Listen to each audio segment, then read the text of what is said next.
It's a rise and shine Saturday morning as Munzing Media Sports presents Central Maine Mustangs Baseball. It's the Mustangs and the NHTI Lynx from the Athletic Turf Complex in Auburn, Maine, with Munzing Media Executive Producer Mr. Rob Munzing. I'm Patrick Dexler Abdul running our cover camera. We'll bring you a 3-camera shot here today. And Rob, these two teams just played 11 innings less than 18 hours ago.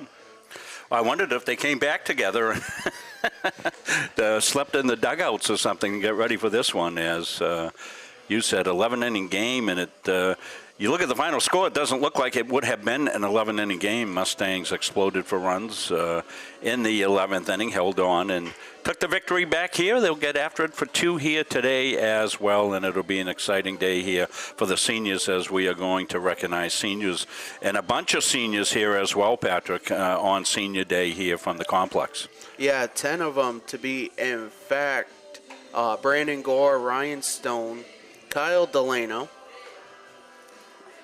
I'll bring up the list here. Brandon Gore, Ryan Stone, Kyle Delano, Lee Robertson, Hayden Durrell, Stephen White, Levi Tibbetts, Jeff Meisner, Garen Post, and Logan Carpenter, in which Jeff Meisner will take the ball here in Game 1 on his senior day. See, we'll have on-field coverage. I want to thank Caleb Lamb setting that up for us down on the field, and we'll be able to go down to the field camera there for the senior day activities, give you some up-close personals. Well, congratulations, these seniors have made an impact here on Mustang baseball, and want to thank them for all their contributions to the program. It means the coaching staff's got a heck of a job recruiting coming up, Patrick, to replace 10 seniors. Well, definitely going to be a little easier now opening the pipeline to the countries of Canada and now Australia, adding Jake Calver back in the fall and Zach Gorman here in the spring. And I don't think they'll be the last Australian players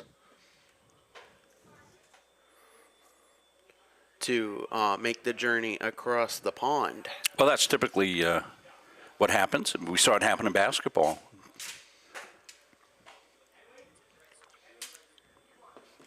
As we'll get set, we'll do the senior ceremonies and then we'll announce the starting lineups as Caleb Lamb coordinating everything. Yeah, Caleb, needs to be 2 of them. One down on the field, one up here. He's going to do the announcing. AC coach going out, and Ram Man out there, get the pictures. All these pictures will be available for the families as well. And we know a lot of families couldn't make it, so that's one of the things that we make sure we come on early enough to be able to give you this festivity. We do it for all the sports that the kids have here at CM, all the senior day activities. Getting final adjustments made down on the field to be able to make sure that the camera's not in the way of Ram's pictures, and Ram taking charge and directing as he needs to do. The official photographer here for CM Athletics. Yours truly, Munzing Media. Official streaming partner. We're going to bring in Caleb Lamb here. Shirley, we'll get the senior day festivities underway. Good morning and welcome to the campus of Central Maine Community College for today's YSCC baseball doubleheader between the visiting NHTI Lynx and your Central Maine Mustangs. Before we get to our starting lineups, today is our senior day for the Mustangs. We would like to introduce the 10 members of our graduating class. First up, in numerical order, a junior from Clinton, Massachusetts, number 1, Brandon Gore. A defensive dynamo in the middle of the diamond, Brandon has patrolled the Central Maine infield for 3 seasons while also hitting .275, scoring 70 runs, and helping the team collect 67 wins in that span. A criminal justice major, Brandon is joined by his parents, Eric and Christy.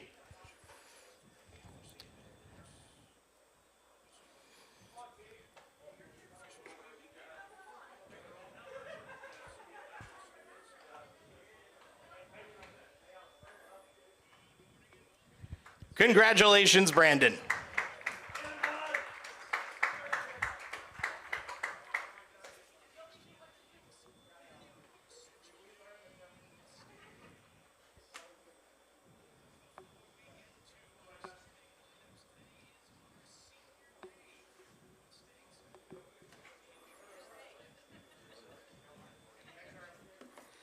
Next up, a sophomore from Westbrook, Maine, number 4, Ryan Stone. An outfielder with a lot of speed, Ryan has been a starter with the Mustangs for the better part of 2 seasons, hauling in fly balls and batting .239 with 29 runs and 16 stolen bases. A business administration major, Ryan is joined by his parents, Alex and Lauren.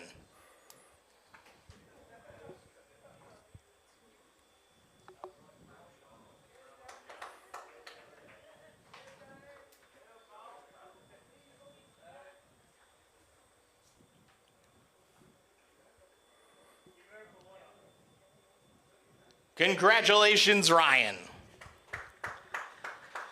Next, we have a sophomore from Sabattis, Maine, number 5, Kyle Delano. A starting pitcher with a great mix of speed and control, Kyle has racked up 5 wins this season and has a career 7.23 ERA with 59 strikeouts over his 2 years with the Mustangs.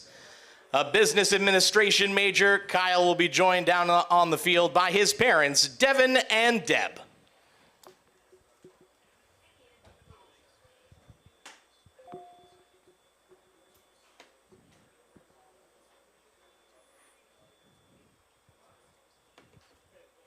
Congratulations, Kyle. Next, a sophomore from Nova Scotia, number 8, Lee Robertson.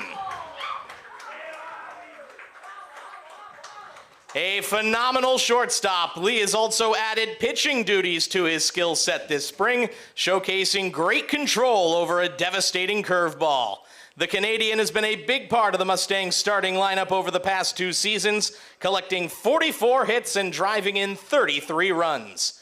A business administration major, Lee is celebrated by his parents, Charles and Danielle, who are watching back home, and will be joined on the sideline by his fellow seniors, Hayden, Kyle, and Levi.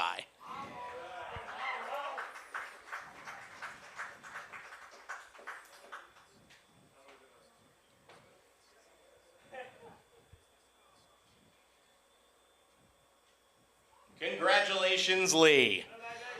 And quickly hustling his way over to the mound from the sideline, we have a sophomore from Madrid, Maine, number 11, Hayden Durrell.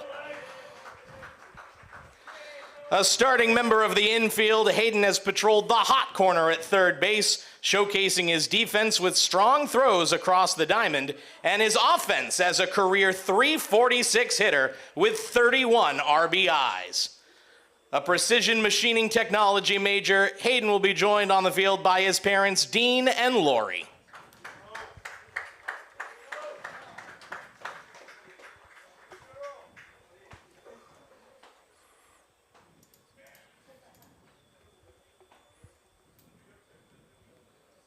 Congratulations, Hayden.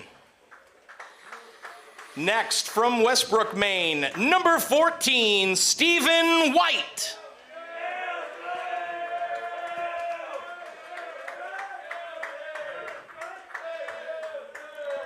A new addition to the Mustangs team this year, Steven has been the first player called upon in any running situation. The fleet-of-foot outfielder has showcased his speed by snagging 5 stolen bases and scoring 15 runs this year. A general studies major, Steven will be joined by his parents, Jared and Milka, and his grandparents, Steve and Cheryl.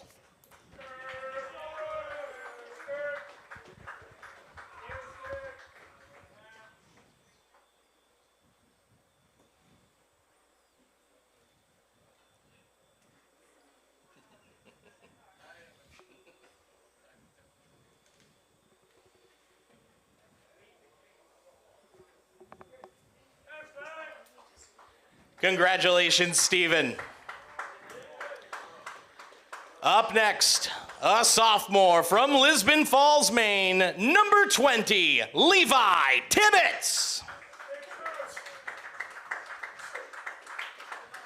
A dominant starting pitcher, Levi has picked up a career 3.03 ERA with 101 strikeouts, while also batting .411 over his 2 years.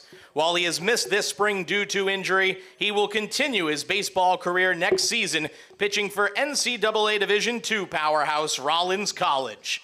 An electromechanical technology major, Levi is joined on the field by his parents, Scott and Angel.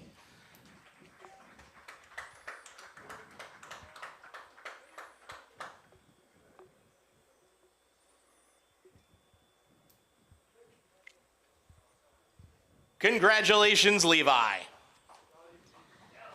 Next, we have a junior from Natick, Massachusetts, number 23, Jeff Meisner. A pitcher who has shown a penchant for delivering strong innings out of the bullpen while also having a knack for throwing complete games when given the start. Jeff has compiled a 7-1 record over his 3 seasons with the Mustangs. An automotive technology major, Jeff will be joined on the field by his parents, Jeffrey and Ann, and his girlfriend, Jennifer.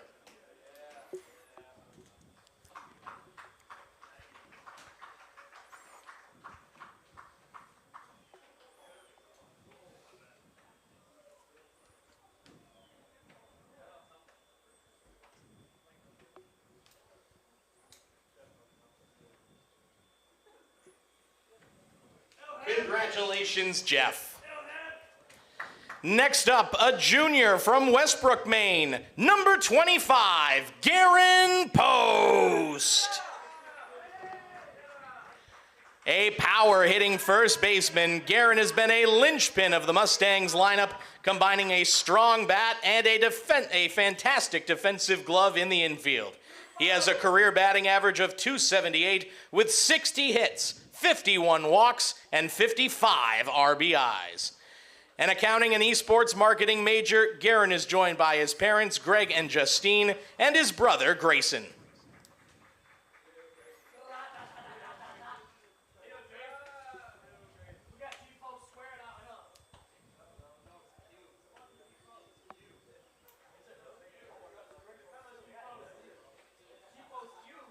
Congratulations, Garen.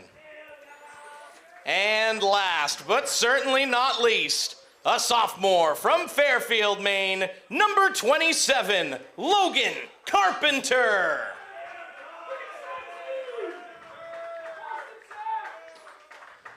A member of the pitching staff for 2 seasons, Logan has been one of the main starters this year, eating innings while compiling a 3-2 record and a 5.86 ERA.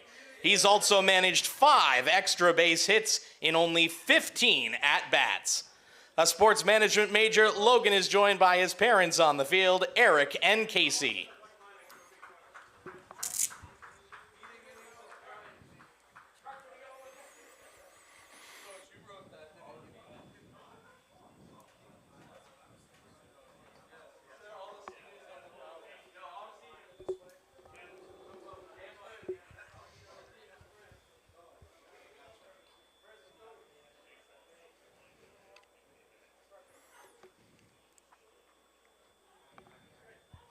Congratulations, Logan.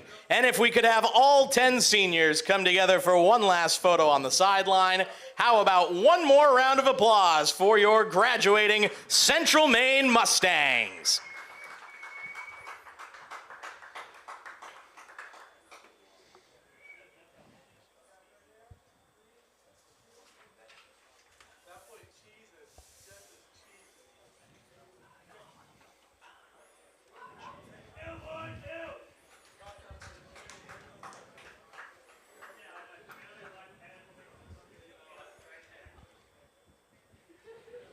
And now we will introduce today's starting lineups.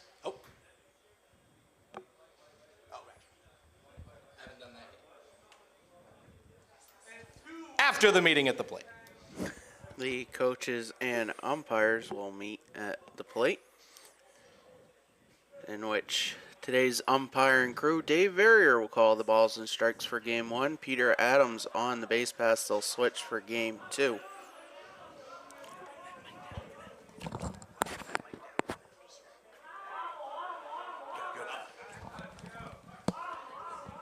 And we'll bring you the starting lineups. First, the visiting NHTI Lynx. Maddox McKenzie will lead off. He's the shortstop. Richie Tebow bats second. He's the second baseman. Travis Graff bats third. He's the left fielder. Charles Hibbert is the catcher cleaning up. Liam Waldron in center field batting fifth. The starting pitcher, Joe Pericozzi, batting sixth. The first baseman, Jamison Keaton, batting seventh. The third baseman, Jason Sagastum, batting eighth, and rounding out the lineup will be the right fielder, Chris Dustin. And for your Mustangs, it'll be Brandon Gore leading off. He's the second baseman. Hayden Durrell bats second. He's the third baseman. Garen Post will bat third. He's the first baseman. Cleaning up as the designated hitter, Brendan Mahaney. In center field will be Jake Calver. Cody Cleveland bats sixth. He's the left fielder. Zach Gorman behind the plate batting seventh. Ryan Stone in right, batting eighth, and rounding out the lineup, Lee Robertson at short. And pitching for the Mustangs here in Game 1, Jeff Meisner, who comes in with a team-leading 1.41 ERA and 32 innings pitched this season. Well, here's something we haven't said much this year, Patrick Dexler. It's a beautiful day for baseball here from the baseball complex on the shores of Lake Auburn. Looks like the cloud cover's going to burn off. Blue sky starting to poke through. And shall we say 6 degrees. 6 degrees. Just gorgeous. So it's been a long time coming. We know that. And those of you who have watched the games this year have probably heard us with chattering teeth, even up here in the press box at times. But it's the life of a spring sport athlete here in the great state of Maine, particularly the college athletes. We have to start the season so soon, and but by the end of the season, it's really pretty good, and we're hoping for continued good weather. As take a look just down below us, Abdul giving us a good shot of the pictures. Ashley Pouchon was out there pregame on the field, giving us those good close-up shots during the Senior Day presentation, and we'll be set here shortly for baseball. We'll go back to Caleb Lamb, and we'll get today's starting lineups introduced. Welcome once again, folks, to Central Maine Community College. We'd now like to introduce both starting lineups ahead of first pitch of Game 1 of our doubleheader between NHTI and Central Maine. First, the batting order for the NHTI Lynx. Leading off and playing shortstop, number 15, Maddox McKenzie. Batting second and playing second base, number 1, Richard Tebow. Batting third and playing left field, number 4, Travis Graff. The cleanup hitter and catcher, number 20, Charles Hibbert. Batting fifth and playing center field, number 2, Liam Waldron. Batting sixth and pitching, number 34, Joseph Pericozzi. Batting seventh and playing first base, number 6, Jamison Keaton. Batting eighth and playing third base, number 24, Jason Sagastum. Batting ninth and playing right field, number 12, Christopher Dustin. The Lynx are coached by Tim Duval, assisted by Craig Levine. And now the starting lineup for your Central Maine Mustangs. Leading off and playing second base, number 1, Brandon Gore. Batting second and playing third base, number 11, Hayden Durrell. Batting third and playing first base, number 25, Garen Post. The cleanup hitter and designated hitter, number 26, Brendan Mahaney. Batting fifth and playing center field, number 19, Jake Culver. Batting sixth and playing left field, number 31, Cody Cleveland. Batting seventh and catching, number 21, Zach Gorman. Batting eighth and playing right field, number 4, Ryan Stone. And batting ninth and playing shortstop, number 8, Lee Robertson. The starting pitcher for game 1, number 23, Jeff Meisner. The Mustangs are coached by Ryan Palmer, assisted by Brett Turen and Terrence McCormick. We now ask that you please rise, and gentlemen, please remove your caps as we honor America with the playing of the Star-Spangled Banner.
Well, Patrick, a milestone yesterday for Coach Palmer.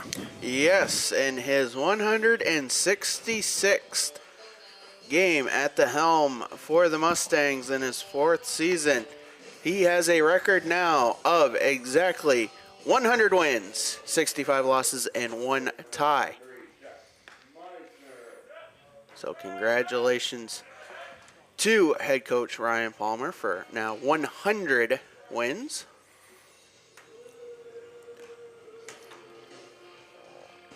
And Jeff Meisner will be trying to make it 101. You're getting a good look at Jeff. Close-up of him as he goes through his warm-up pitches. That's Ashley Prashon down there on our field camera. Jeff making his 3rd start, 11th appearance. 4-1, and as we said, a team-leading 1.41 ERA in 32 innings pitched. 31 hits, 12 runs, 5 of those earned, 13 walks, 28 strikeouts.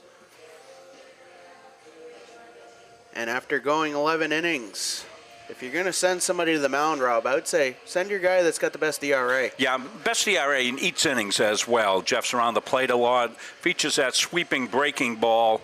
Sneaky fast, uses the fastball set up the breaking pitch, and as you said, a 28-13 strikeout to walk ratio.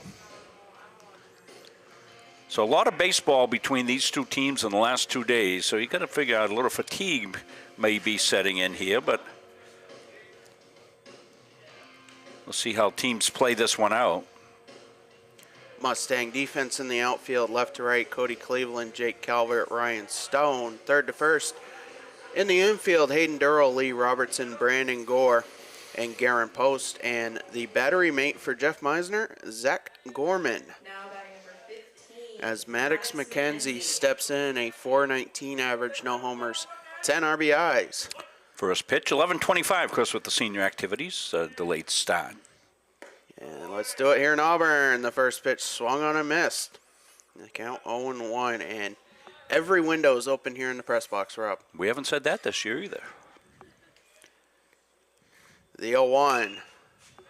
Line to left center, and that will drop in a leadoff single for McKenzie. Yeah, just a little tweener right there. McKenzie just found a place that the Mustangs weren't.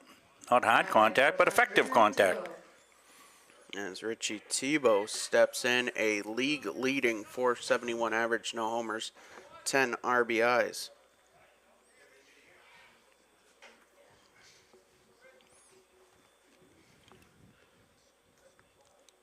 And the pitch. Grounded to short. They'll flip to second one. On to first. It's a 6-4-3 double play. 2 gone in the top of the first. Well, just what the doctor ordered right here is you're going to see Now it, the batting ground number 4, ball Travis delivered Graff. up. Didn't take long. One pitch here, tailor made, 6-4-3. You're a real game changer, you know that? Nice feed, easy delivery. Nails it at first base. Pitch low to Travis Graff. A 354 average, no homers, 11 RBIs. The 1-0 line through the left side. That'll be a 2-out single. As Charles Hibbert will step to the plate, a 313 average, 1 homer, 10 RBIs. Now batting number 20, Charles Hibbert. 1 on, 2 out. Well, this is where the double play ball is big. You give up a couple of base hits and still get out of the inning unscathed here if Jeff can get the number 4 batter. And the pitch is low, 1-0.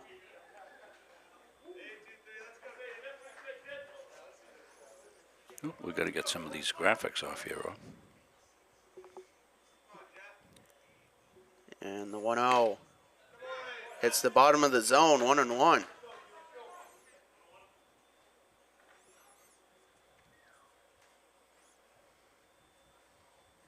Eisner set. The offer inside, 2-1.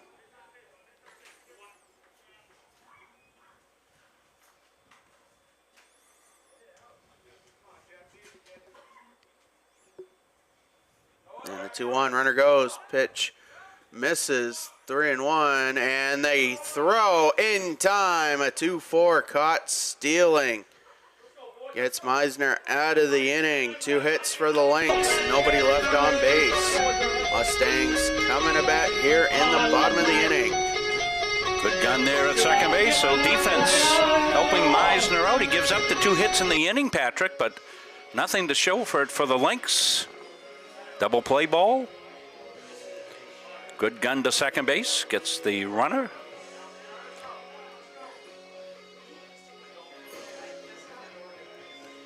Taking the ball for the Lynx here in game 1. Joe Paracosi making his 7th appearance, his 4th start. He's 3-0 with a 3.76 ERA in 26 1/3 innings pitched.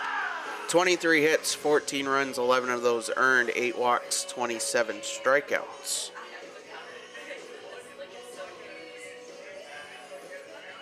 I'm monitoring the YouTube feed today. See, Coach McCormick is recovering from hip surgery.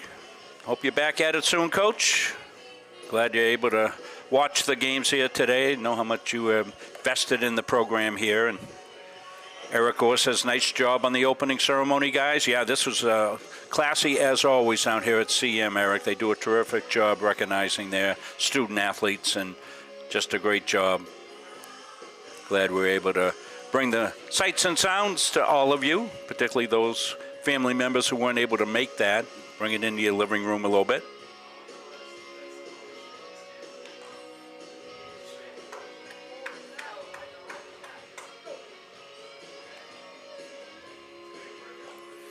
We'll set the defense for the Lynx in the outfield left to right. Travis Graff, Liam Waldron, Chris Dustin. Third to first in the infield, Jason Sagastum, Maddox McKenzie, Richie Tebow, and Jamison Keaton. And the battery mate for Joe Paracosi is Charles Hibbert. Yeah, I saw Brandon. Go see Brandon in the picture here just right. Take a look at his pants. They got some miles on 'em. I think probably Brandon slept in his uniform last night. Probably did that back in his Little League days, too. Slept in his uniform, rolled out. I saw him over here. He's got rips in the back. He's got rips in the front. He says, they're my lucky pants. Love it. As Hill Off the bus firing. That was funny. is back quickly. The 3-0 is upstairs, a 4-pitch walk. And Gore will lead off the inning. As Hayden Durrell steps in, Durrell up to the 2 spot in the lineup. A .391 average, no homers, 23 RBIs. That .391 average leads the team. Well, I think the Mustangs love to pick up right where they left off in the 11th inning, Patrick. As that pitch upstairs, 5 straight from Paracosi. Yeah, Paracosi having a little bit of difficulty finding the release point right now, Patrick. The 1-0. That's in there for a strike. I'm not sure how deep each team got into the bullpen yesterday in that 11th inning game, Patrick. You may have the stats, but as you said, length of starters is going to be important here today in Game 1 for sure. Runner goes, pitch grounded through the right side. Gore will round second. He'll stop at third. It's a base hit for Hayden Durrell. And the Mustangs have runners on the corners to start Game 1. Yeah, textbook hit and run. What you're looking to do as a batter is put that ball in play. And if you had the choice, you'd hit it right there, right to the vacated second base hole, and a picture-perfect hit and run to start the game. As Garen Post will step in, a .263 average, 1 homer, 17 RBIs, 2 on, nobody out. Pitch upstairs, 1-0. The Lynx using 4 pitchers yesterday to go through 11 innings. The Mustangs only using 2. As that pitch popped up, short left center. Coming over is Graff, and that will drop. Gore will score. We'll await the official ruling on that, but nonetheless, an RBI for Garen Post, and the Mustangs taking a 1-0 lead. Well, Gore was going to score either way. It was either going to be a sacrifice fly, Patrick. It fell in. Little miscommunication between the outfielders. They let that ball drop, so Gore was able to score without an out being recorded. Pitch upstairs to Brendan Mahaney. Brendan with a .205 average, 1 homer, 9 RBIs, 2 on, nobody out. Well, we said the Mustangs wanted to pick up where they left off. They're on their way. Pitch low, 2-0.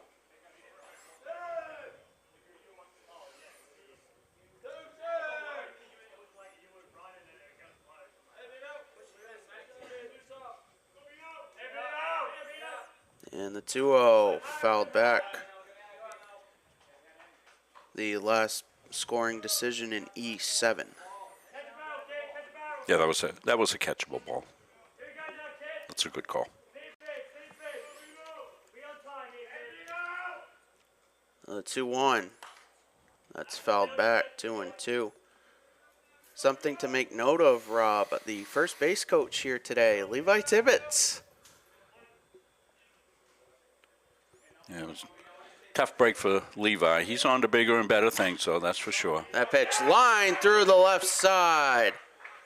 Durrell will stop at third. The bases are loaded here in the bottom of the first for Jake Calver, as he'll step in, a .289 average, no homers, 14 RBIs.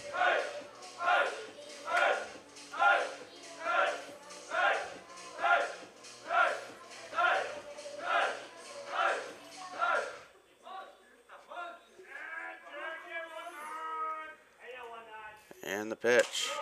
Fastball upstairs, 1-0, and the dugout below us still active, less than 18 hours after playing yesterday in Concord, New Hampshire. The 1-0, and there for a strike.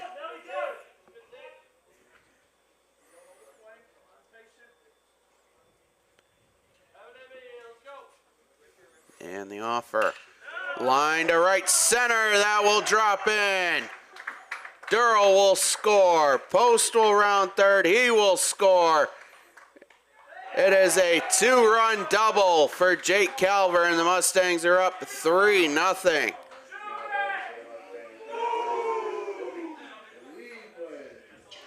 As Cody Cleveland will step in. A .359 average, 1 homer, 9 RBIs. Has 11 extra base hits on the spring.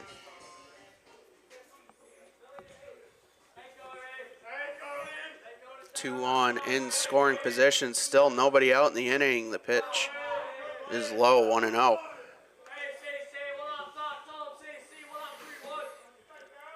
Well, you're playing the early morning game, and you wonder what the energy level is going to be. It's brimming over the top here for the Mustangs. 1-0 outside, 2-0. Of course, the Lynx have the harder of the, situations today. That long game yesterday, then they have to get in a bus early. Imagine what time they had to leave this morning to get over here. 2-0 is low. 3-0, the home at home. And losing that game in a tough way yesterday, Patrick, right? I mean, they were competitive. They led the game most of the game. Looked like they were going to get themselves a big quality win, and Mustangs stole that one and jump on them here in the first inning of this one. The 3-0 in there for a strike.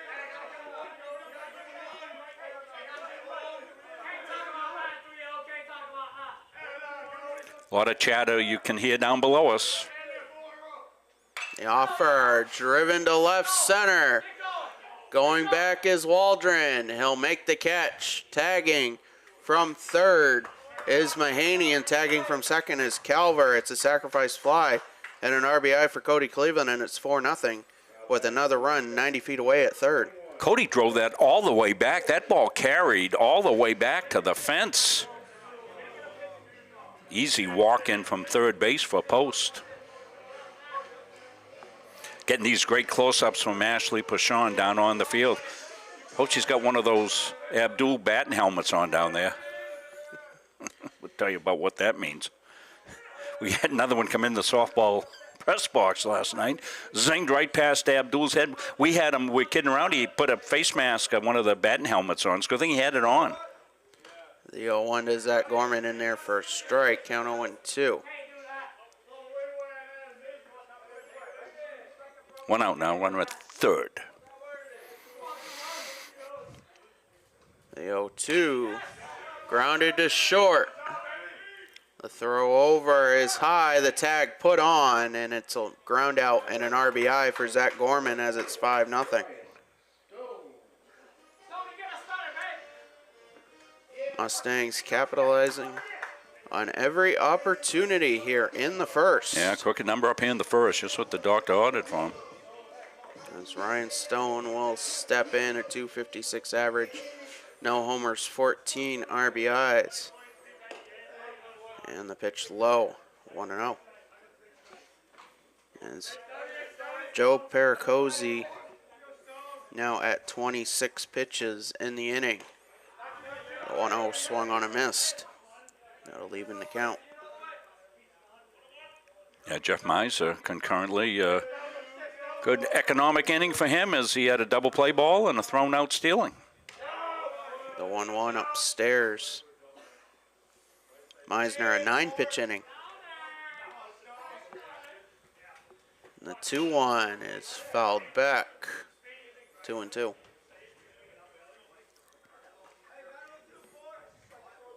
Base is empty, 2 away.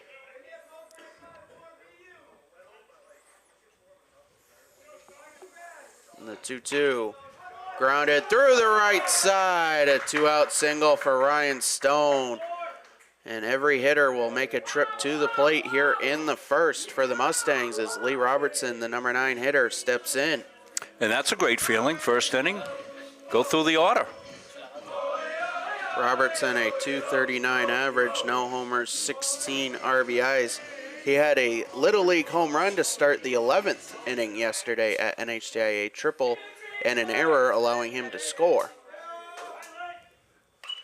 As the first pitch fouled back.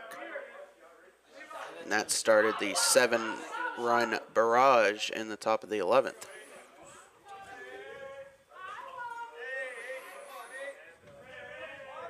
The 0-1. Grounded back to Paracosi. He'll flip to first, and that will do it. Mustangs get 5, and they'll take a 5-0 lead to the second. Since 1964, the mission of Central Maine Community College has been to serve the surrounding communities with an enriched and inclusive learning environment. The college takes pride in transforming students into employees through lifelong learning opportunities that expand career aspirations and improve current workplace skills. While the most evident changes have been made to the physical layout of the college, the real magic happens within the learning. Engaging in classroom conversations, collaborating in immersive hands-on projects in labs, and sharing through teamwork in academics and extracurricular activities provides students with opportunities to think critically, solve real-world problems, and become lifelong learners.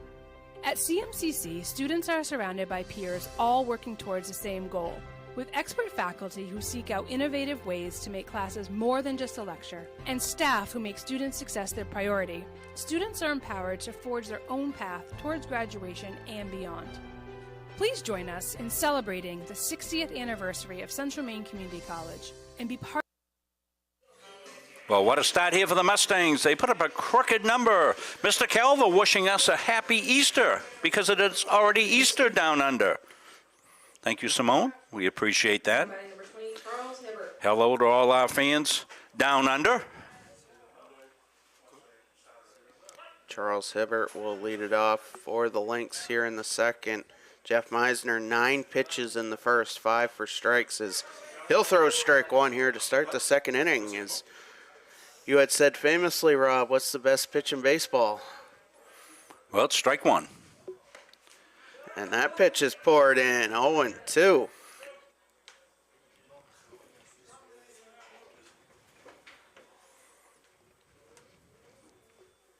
And the offer. Soft grounder to third. Durrell over to first. 1 up, 1 down. As Liam Waldron will step in. The starting center fielder for game 1.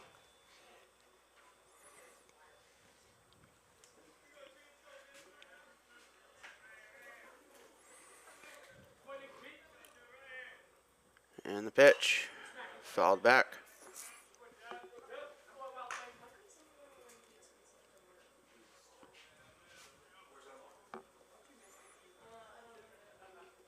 And Meisner deals that pitch, grounded back to Meisner. He'll flip to first, 2 up, 2 down.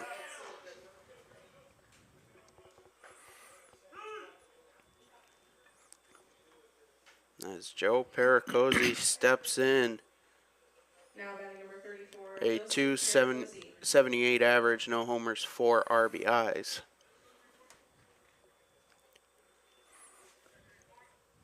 And the pitch, fouled off. 3 batters up so far this inning, 3 per first pitch strikes. And that's exactly what you want if you're Coach Palmer. You just put up 5 in the first, get a shutdown inning, keep throwing strikes, pitch to contact. Pitch upstairs, 1-1. And that's all things that Jeff does very, very well. We've seen that throughout his career. And the offer popped up, but that'll go out of play, 1-2. Getting a good look there at Jeff from Ashley's camera down on the field. And the 1-2, swung on and missed. 1, 2, 3 inning for the Mustangs. They'll come to bat up 5-0.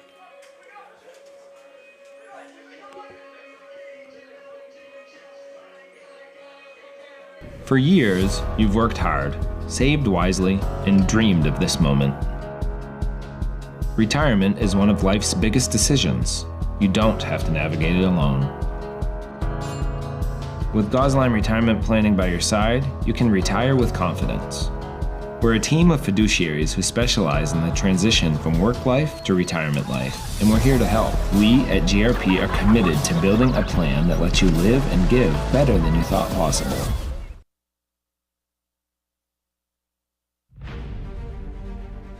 The USCAA provides our program exactly what they say, a chance for small colleges to peak. It's leveling the playing field for everybody.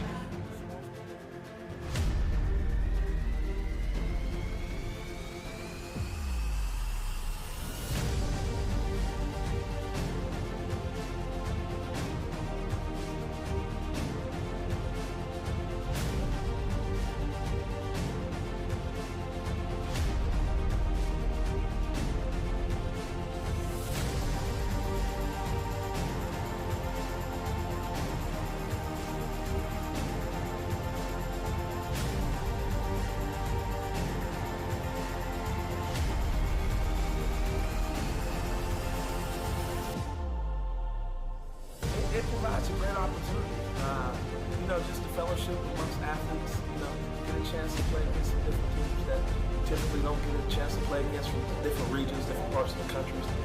It's kind of gives. Different innings, same leadoff hitter for the Mustangs as Brandon Gore steps in. Yeah, his mom, Christy, saying Brandon always had the dirtiest pants in Little League as well. She said no matter how hard she tried, she couldn't keep them white. That's great. That's great. Gore walked his first time up and came around to score as he'll look at a pitch out of the zone, 1-0.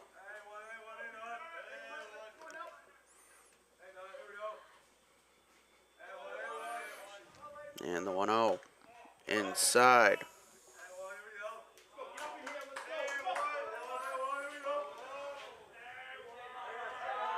And Paracosi deals. That pitch misses, 3-0. Oh, 2 at-bats for Brandon. He hasn't seen a strike yet. Pitch in there for a strike. Now he's a hitter. And the offer is upstairs. 2 walks so far in game 1 for Gore. As Hayden Durrell will step in. Hayden had that beautiful hit and run. See if they get the play on again. Up 5. You can take some chances, and Coach Palmer likes the hit and run. There's a big hole. Look at it over there on the. I'll show you right here. Look at the big hole over there on the first base side. Pitch low, 1-0. Tebow playing toward second base. Yeah, he's playing a double play depth, and that's fine. But it does open up that right side. That's why you like somebody can handle the bat like Durrell can. You can shoot the ball that way. Pitch in there for a strike, 1-1. Of course, with a 5-run lead, you can take some chances. And that swung on a miss, 1-2.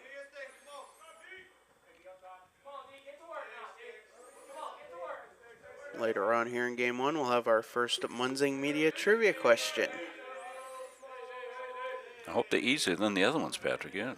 Runner goes, pitch called strike 3. The throw is high as Gore with another, that was his first stolen base of the game.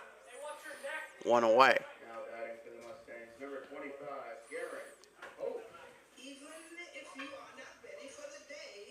As Post will step in. Well, Garen's been a good RBI guy in his career.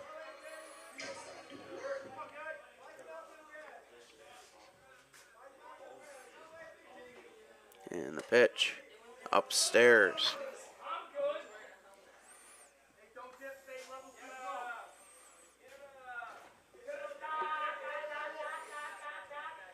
The 1-0 fouled back.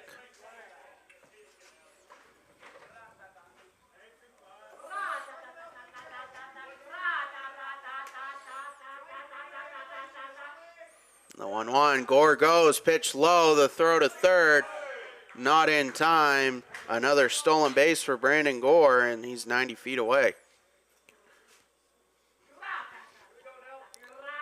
That's a steal on the pitcher there. Timed it up. He wasn't getting a double look, got the one look, and then was able to take off on the jump. The 2-1 fouled back. As a pitcher, you've got to double look that guy, sometimes triple look. Change the tempo of your look. You know, make a slow look, and then make it a quick look, just to throw him off so he can't read you. The 2-2 just missed 3-2.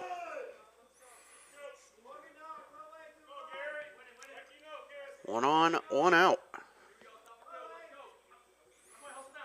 And the payoff. Fouled back. Yeah, Garrett knows all he's got to do is get a fly ball the outfield with Gore's speed. He'll score easily, get the sac fly. With the 5-run lead, you don't have to be too cute here. Just put a ball in play, you get a run.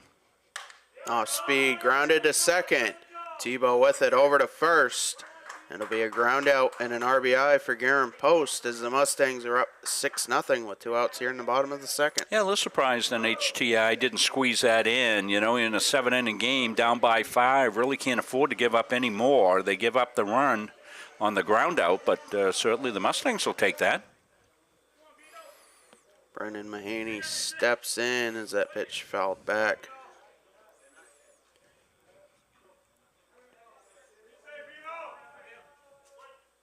Mahaney singled to left, loading the bases as that pitch fouled back, count 0-2. Yeah, that one ate him up inside.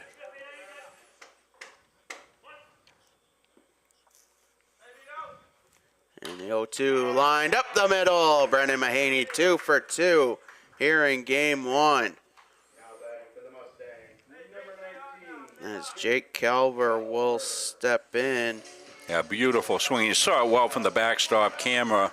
Brendan just stayed down on that. Ball right down the middle. Drove it right back up the middle. Didn't try to do too much with it.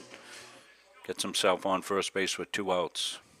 Calver, his last time up, doubled to right center, scoring Durrell and Post.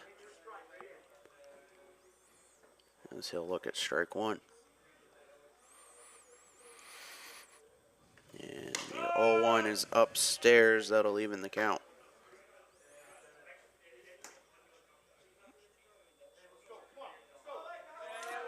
Mahaney not a threat to steal at first base. The 1-1 is low.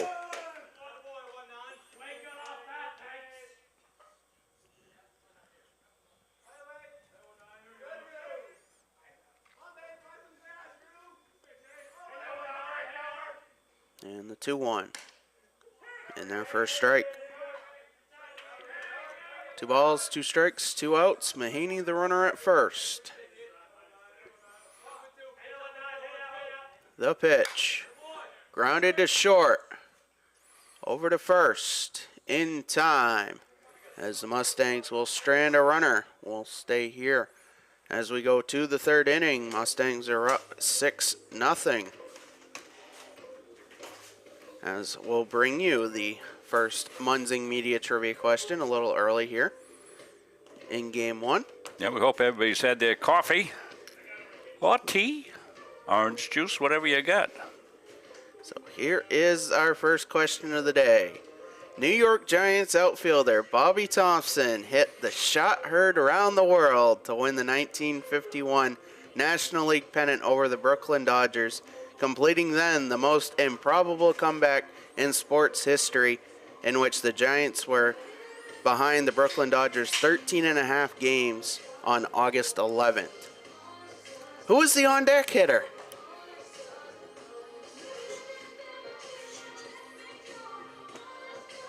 I thought you were going to say pitcher, and I was all over it. Everybody kind of knows that one, so I was ready for that.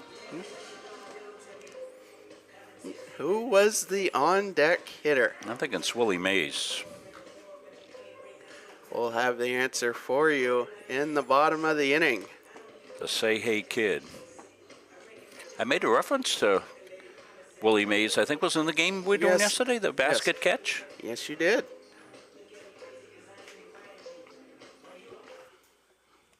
Now batting number 6, Jamison Keaton. Jamison Keaton will lead it off for the Lynx.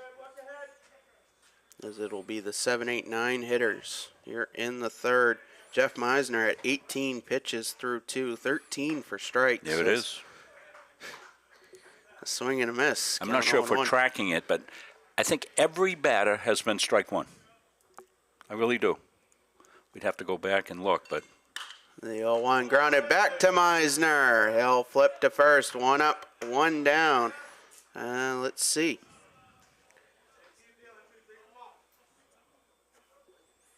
Now batting number 24, Jason Sagastoon.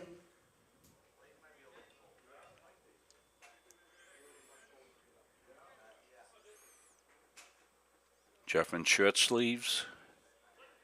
No undershirt on needed today, and that's a thankful thing for everybody. As that pitch grounded to short. Robertson with it over to first. 2 up, 2 down. To answer your question, Rob, all but 2 hitters have had strike one be the first pitch first pitch. And you're looking at a potential 4-pitch inning here if he gets a 1 pitch out. As Chris Dustin steps in from the left side. The pitch line to right center. That will drop in, a 2-out base hit. Dustin came into the day with a .333 average, no homers, 5 RBIs, and that turns the lineup over. Yeah, two out singles when you're throwing strikes is not a problem. He's not walking anybody. Defense is on their toes. The defense loves pitchers that throw strikes. It keeps them on their toes, and you're not back on your heels waiting. Pitch low and in, 1-0 to Maddox McKenzie. He singled his first time up.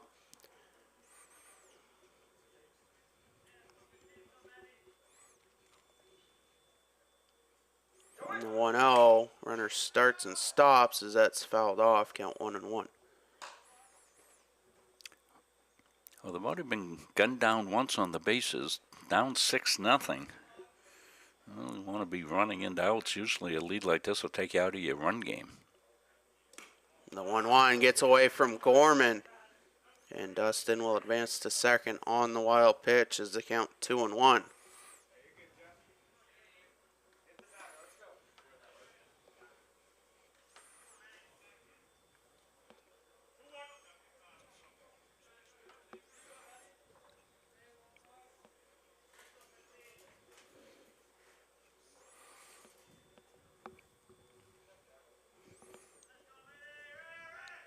And the 2-1 swung on a missed.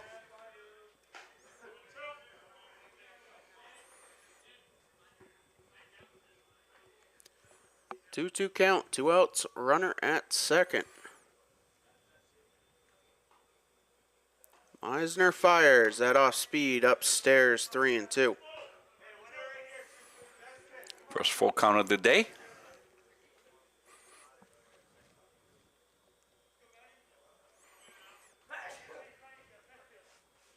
The payoff. Swung on and missed. That will do it. Mustangs will take a 6-0 lead to the bottom of the third. We'll stay right with it. You give them a couple innings on the trivia question, or you go right to it, Patrick? What are you gonna do here? Well, do we have any guesses from our viewers? Well, I'll check the YouTube feed, see what's cooking on there. I will take a look at Facebook. Nope, nobody guesses yet. Everybody's chewing their brunch or something, or lunch, or having a sandwich or something, probably, Patrick. Don't take it personally. All right, well, we'll give it a half an inning. Yeah, let's do that. Sure.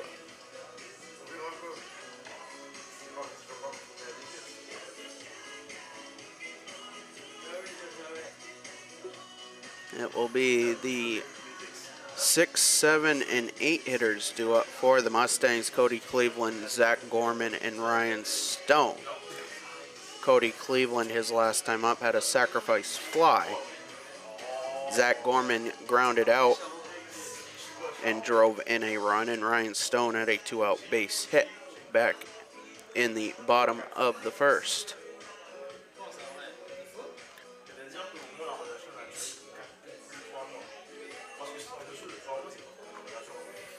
As Joe Pericozzi at 56 pitches through 2 innings.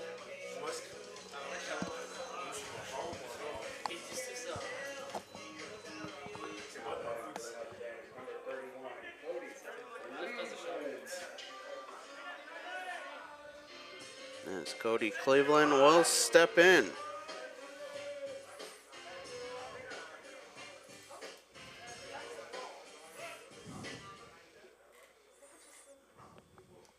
And the pitch, fouled back. So Coach McCormick is asking me to repeat the question, Patrick. All right. New York Giants outfielder Bobby Thompson hit the shot heard around the world to win the 1951 National League pennant over the Brooklyn Dodgers. Is that pitch driven to center? Waldron going back, he'll make the catch. 1 up, 1 down. As the Giants won the 1951 National League pennant over the Brooklyn Dodgers, completing then the most improbable comeback in sports history. The Dodgers had a 13.5 game lead on August 11th. Who was the hitter on deck?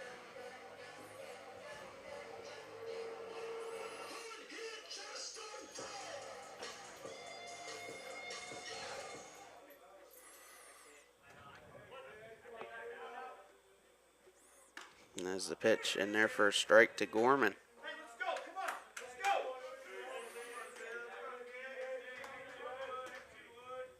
The 0-1 line to right. Coming in is Dustin. He'll make the catch. 2 up, 2 down here in the inning. As Ryan Stone will step in. His last time up, he stepped in with 2 outs and had a base hit to right. Stone looking to repeat the sequence as that pitch upstairs.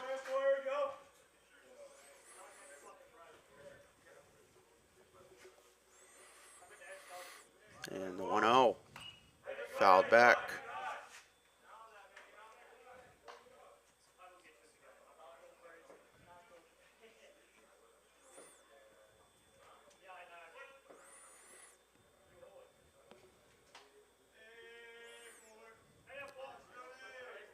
And the 1-1, swung on and missed. 1-2. Pericosi's found his rhythm here in this inning. The 1-2 is low. Still working at a frantic pace. The 2-2 line to center. Waldron will come in and make the catch. It's a 1-2-3 inning for Pericosi and the Lynx, as the Mustangs still up 6-0 after 3 innings. Central Maine Community College, your future is our priority. I'm going to be a preschool teacher. An HVAC technician. Pediatric nurse. Whether your college journey is starting here, I'm going to be an architect. Physical therapist. I'm going to be a lawyer. Or we're a stop along the way. I'm going to be a doctor. A machinist. Honestly, not 100% sure yet. With over 40 programs, I'm going to be a graphic designer. An athletic trainer. There is something for everyone. CMCC. Your future starts here.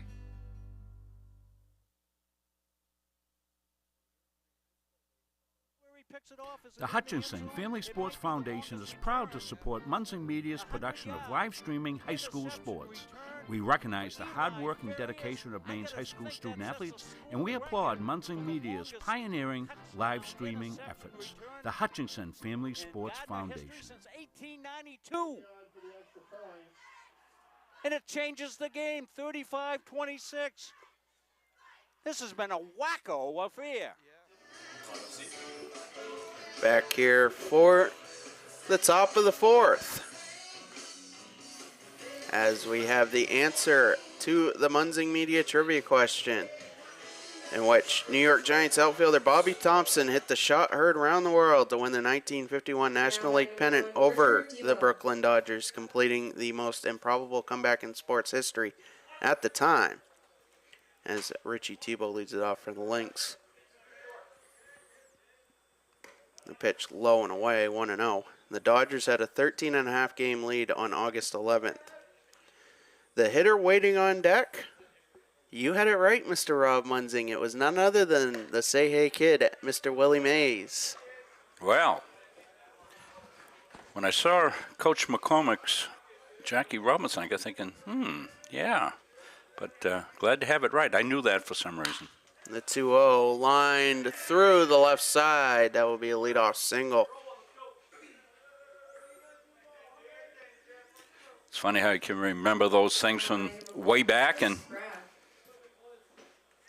get to be my age. I had to put directions to Central Maine Community College in my little girl that's inside my car. I got a little girl inside there, Patrick. Siri? Yeah, Siri's. And I don't even know what her last name is, but she talks to me all the time. Well, Siri does not have a last name. She doesn't? No. Okay. As Travis Graff steps in, the pitch upstairs.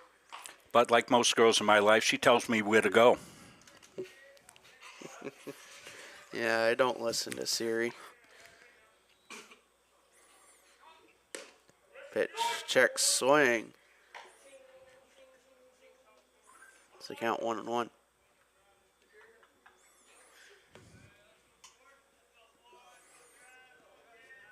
Throw over to first.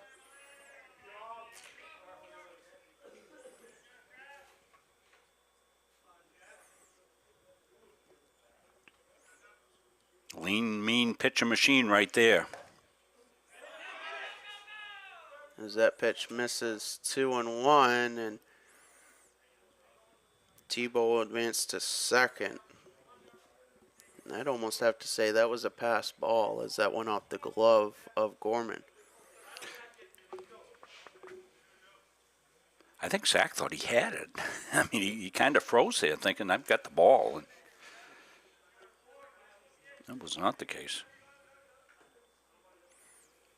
The 2-1.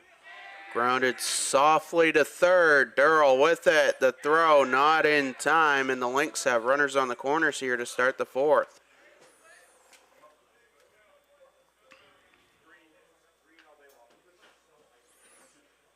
Now batting number 20, Charles Herbert. Oh, Durrell did everything perfectly on that. It was just not hit hard enough for him to make a play. He came in, made a perfect slow roller play. Got rid of the ball, the transfer very quick. He does that great. He's a terrific guy on that slow roller play.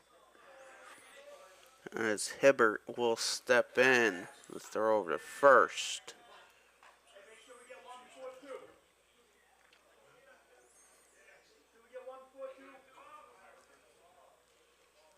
And Meisner deals that pitch driven to left center. And that will split the outfielders. As Tebow will score, it's a base hit and an RBI for Hibbert, and it's 6-1. Now batting number 2, Liam Waldron. As Liam Waldron will step in, the Lynx will get a courtesy runner for the catcher, Hibbert.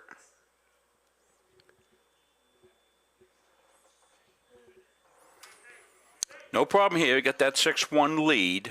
You're pitching the contact, and when you do that, you're going to give up some base hits. But that's okay. Nothing that Jeff has to change in his mindset. And the pitch. Just in 1-0. As Joris Vogt is the courtesy runner at first. Like to roll a pair here if you're the Mustangs, but you got to get one. The offer grounded down the third base line, but foul.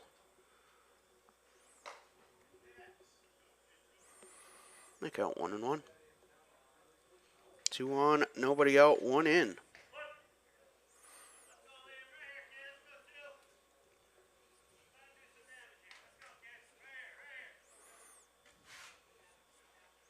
The 1-1. Line down the third base line. Graff rounds third. He will score. It's a base hit and an RBI for Liam Waldron, and it's 6-2.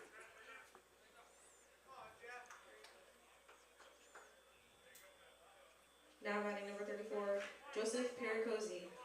As Joe Pericosi steps in, looking to help his own cause. 2 on, nobody out. 2 in. Eisner deals that pitch inside, 1-0. Pitch count still's good for Jeff, so just need to get a punch out here. The pitch driven to left center. Coming in is Cleveland. He'll make the catch. No advance from any runners. Big out right there. 1 down in the inning. Puts the brakes on things for now.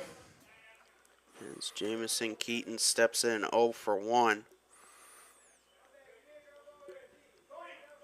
You can notice the colors beginning to come out on the trees in the background. That's a good sign for spring. And the pitch. Line to right. That will drop in.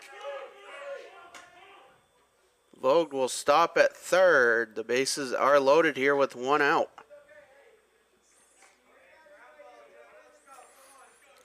Yeah, I'm surprised I couldn't score on that one. Of course, you don't want to run into an out down 6-2, so.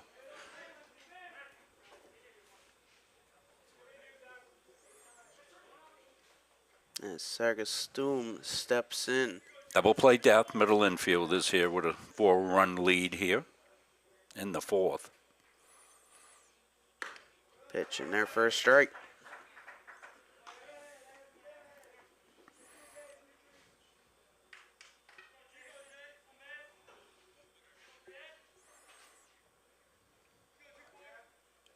The 0-1 is low, 1-1.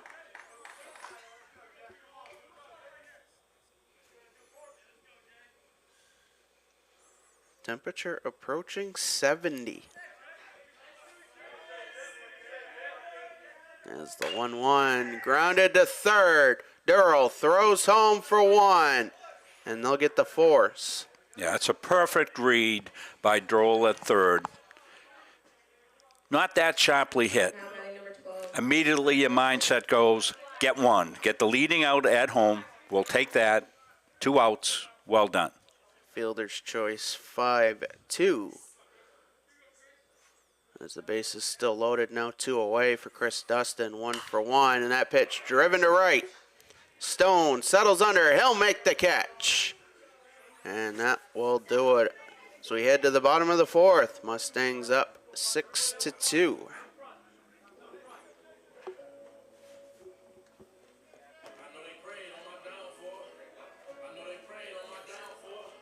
So this doubleheader will wrap up our coverage here for the weekend, as we were here yesterday for softball. Busy week last week for all the sports here. Early in the week we were playing in sleet. Finish up in sunny days here today. Have a couple of days off. We will have YSCC action for everybody that's interested in following how the playoff race is going to shape up, as Munsing Media will be over at the Cara Complex in Augusta. Patrick will be on baseball. I'll be on softball over there. Monday, doubleheader action, as the Moose will have their first games of the spring at their home site at the Cara Fields in Augusta. Then we're back here Thursday for softball action. And we just heard today that the playoff format may have been juggled. We're waiting for official word on all that we may have some baseball here next weekend, Patrick. Yes, and definitely stay tuned, as the old adage, check your local listings, cmmustangs.com and yankeeconference.org for all the latest official information. Well, it's been that kind of spring. It happens all the time in spring. Weather just wreaks havoc with everything, and you have to be adjusting on the fly, and that's exactly what the league is trying to do to make it the most equitable playoff outcome that they can get. So what the thought was that there may be 2 sites for a play next weekend, here and at SM. Of course, anything here, Munsing Media will be involved with. As the first pitch to Lee Robertson outside, 1-0. But as far as teams, matchups, and all that, still got to play some games out through the week. The 1-0 grounded to short. A throw over in time. 1 up, 1 down.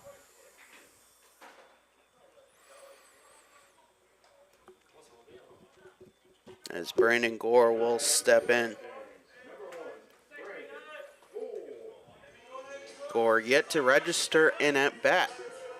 He has 2 plate appearances resulting in 2 walks.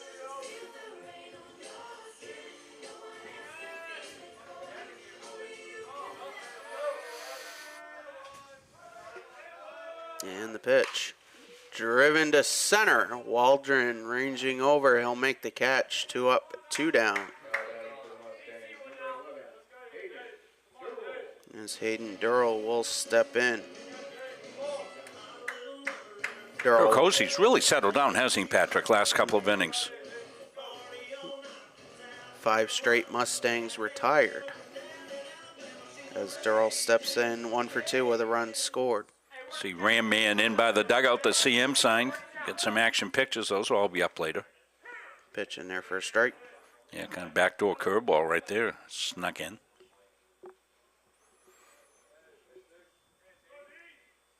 And the 0-1 is low.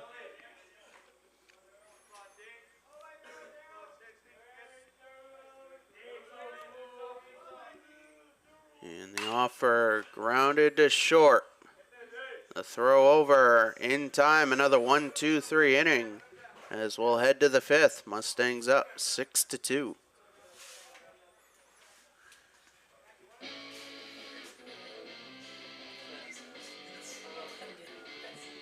At Central Maine Community College, your future is our priority. I'm going to be a preschool teacher. An HVAC technician. Pediatric nurse. Whether your college journey is starting here I'm going to be an architect. Physical therapist. I'm going to be a lawyer. or we're a stop along the way. I'm gonna be a doctor. A machinist. Honestly, not 100% sure yet. With over 40 programs, I'm going to be a graphic designer. An athletic trainer. there is something for everyone. CMCC. Your future starts here.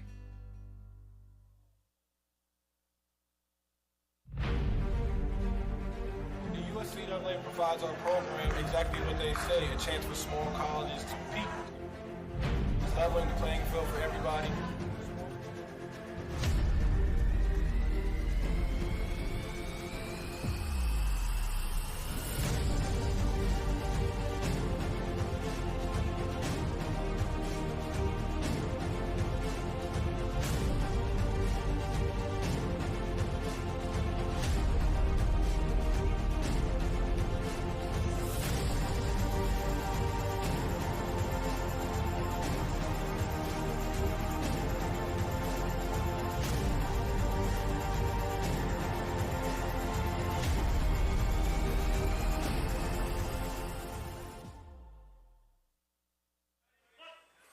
Maddox McKenzie leads it off for the Lynx. Jeff Meisner at 46 pitches through 4 innings as the first pitch of the 5th. Grounded to second.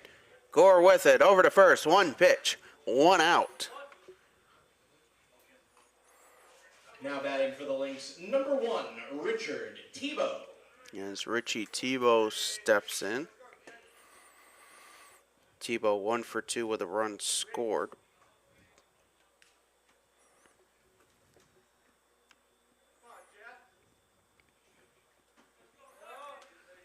And the offer hits Tebow, and he'll walk to first. Yeah, breaking ball.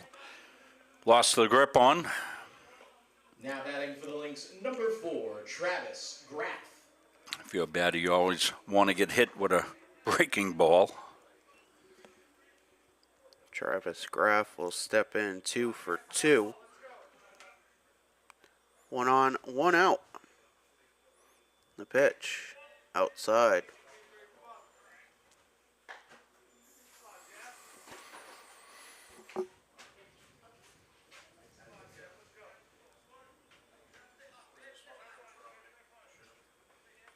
The 1-0. In there for a strike.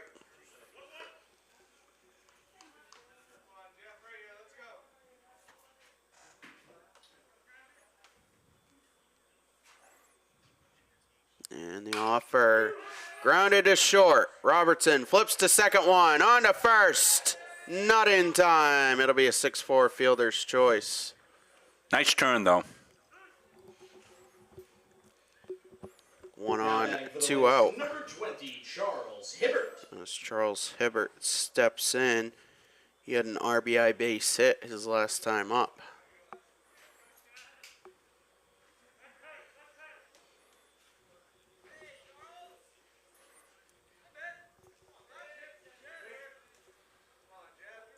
And the pitch outside.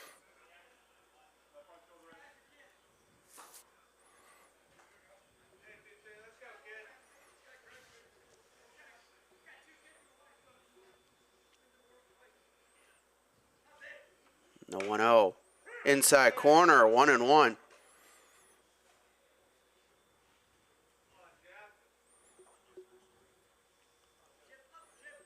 Meisner set at the belt. The offer fouled off. 1-2.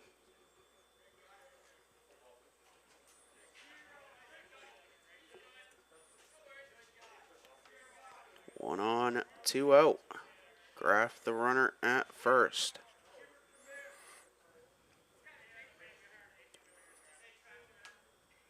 Throw over to first.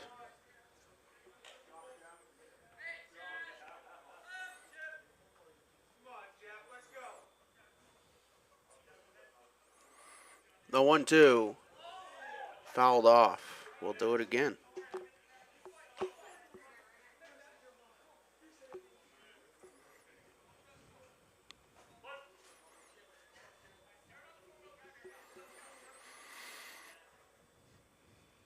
And the offer outside, 2-2. Well, these weather conditions just make it conducive for the kids to be able to go out and say, we're just playing ball. We're not worried about how we're going to stay warm. What do we got to do to, keep the bats warm or anything else? You just play ball. 2-2 inside, 3-2. Runner will be off on the pitch. And this has been a really well-played game. Mustangs galloped out early, 5-run first inning. They've made it hold so far, 6-2 lead.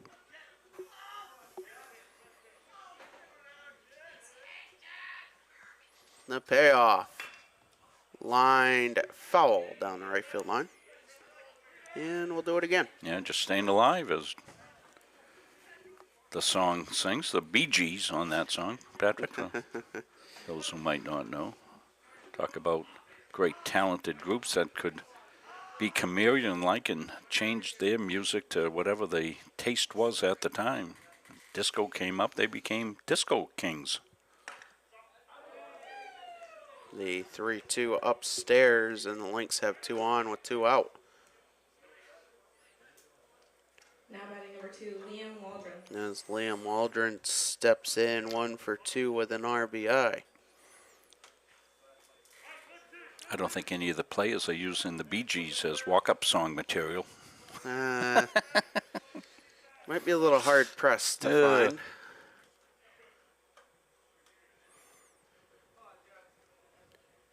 As that pitch popped up, foul territory going towards the bleachers, and the count 0-1. Though I did hear some good songs yesterday at the softball end, Rob. I believe I heard Booker T. And the MGs, Green Onions. And I also heard Black Sabbath. Yeah, there you go, Ozzy. Ozzy's not doing great. Ate too many bats in his career. Not baseball bats either. The 0-1 inside.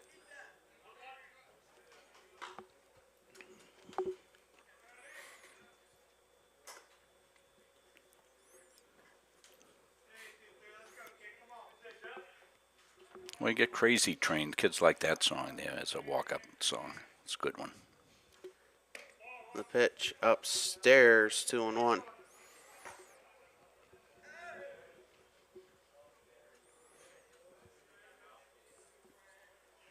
Looking to avert further trouble.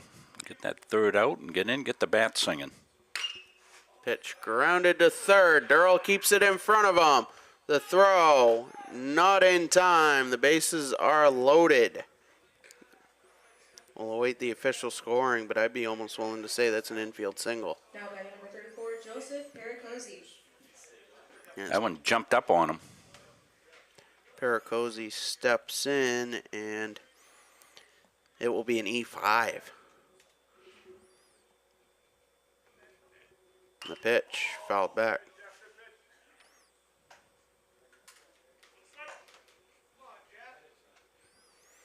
Big moment in this game.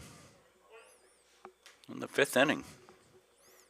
The tying run at the plate. The 0-1 check swing. Paracosi goes around 0-2. That changes the dynamic of the at-bat.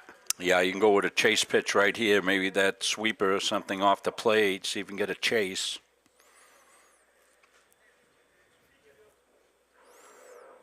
The 0-2 line to right. Stone will make the catch as the Mustangs work in and out of trouble and take a 6-2 lead to the bottom of the 5th. Yeah, that was some nice pitching there by Meisner. The error at third base loaded him up with 2 outs. He got right back after it. Got the easy line out to right field. Now the Mustangs would like to put a little padding on this.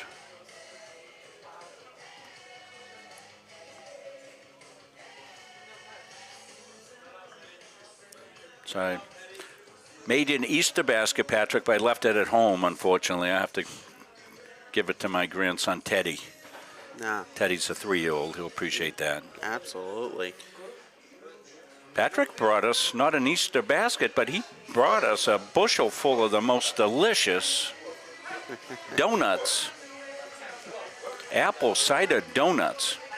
Well, I have a little bit of help on this, and that was Mustang Athletic Director Dave Gagne knows where to get the best donuts. And well, that's why they call him Donut Dave. I don't know if you knew that back in the day. They called him Donut Dave.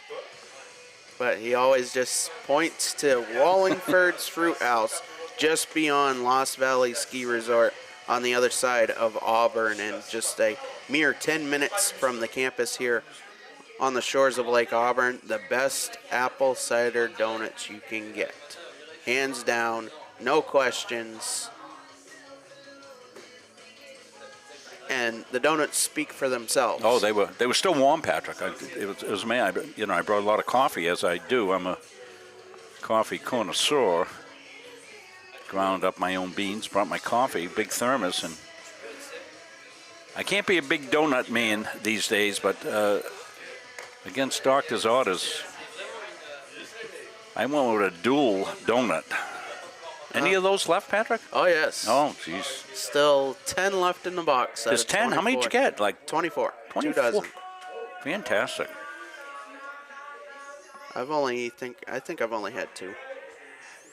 You got to be a two-fisted donut eater sometimes, you know. Garen Post will lead it off for the Mustangs as that pitch outside 1-0. Joe Paracosi at 71 pitches through 4. Yeah, he's really settled in, as we said last inning. That pitch popped up. Left side of the infield, and that will drop. And Post will lead off. Yeah, you could see that was trouble with a capital T from the get-go.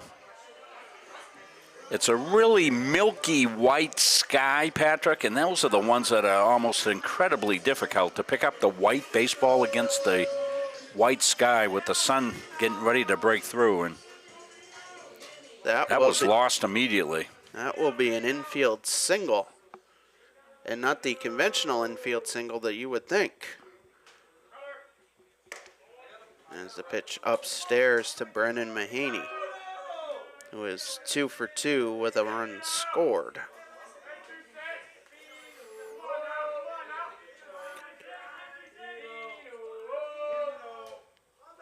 And the 1-0 in there for a strike. Yeah, CMC Athletics on the Facebook page, and you guys like your jobs. I'm assuming that's Dave. We love it, Dave. You know that. We're so thankful you have us down to these games, and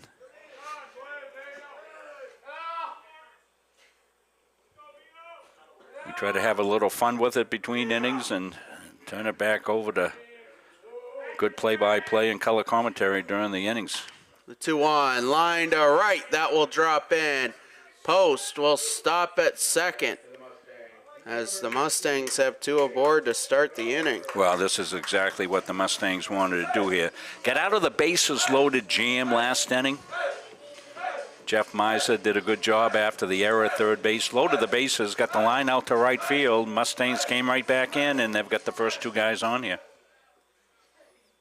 As Calver will step in 1 for 2 with 2 RBIs and a run scored as they look at a pitch out of the zone.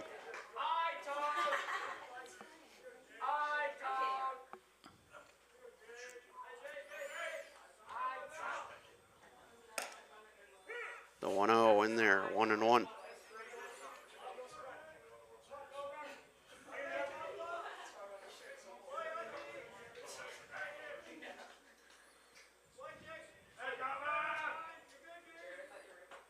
And the pitch to Calver popped up, foul territory, and that will hit the roof just above us. As the count 1-2. I'm starting to wonder, Rob, if there's like a magnet inside these press boxes. I think it's Abdul's fault. We never had this problem before till we started Abdul on the camera. Abdul dodged one last night. Wow.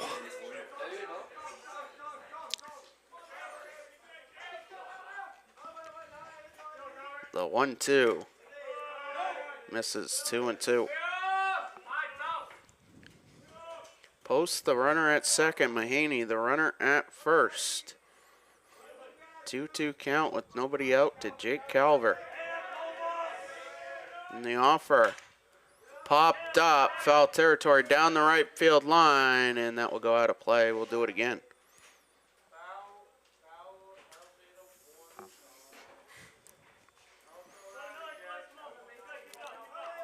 Coach Dave wants a couple of donuts delivered. We'll get Caleb on the golf cart. Send those up, Coach, to you. We'll have him put them on the warm-up in on the engine there so it warms them up. The pitch popped up down the left field line and out of play.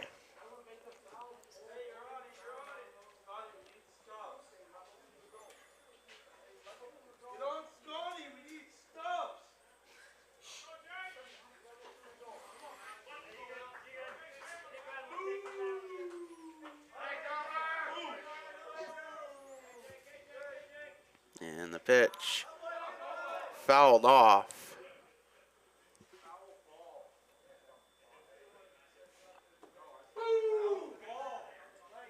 Well, I don't know. I didn't hear any contact. I did not hear any contact. I saw a swing, and it looked like it ate him up inside. Might have hit him, which would be a swing and strike.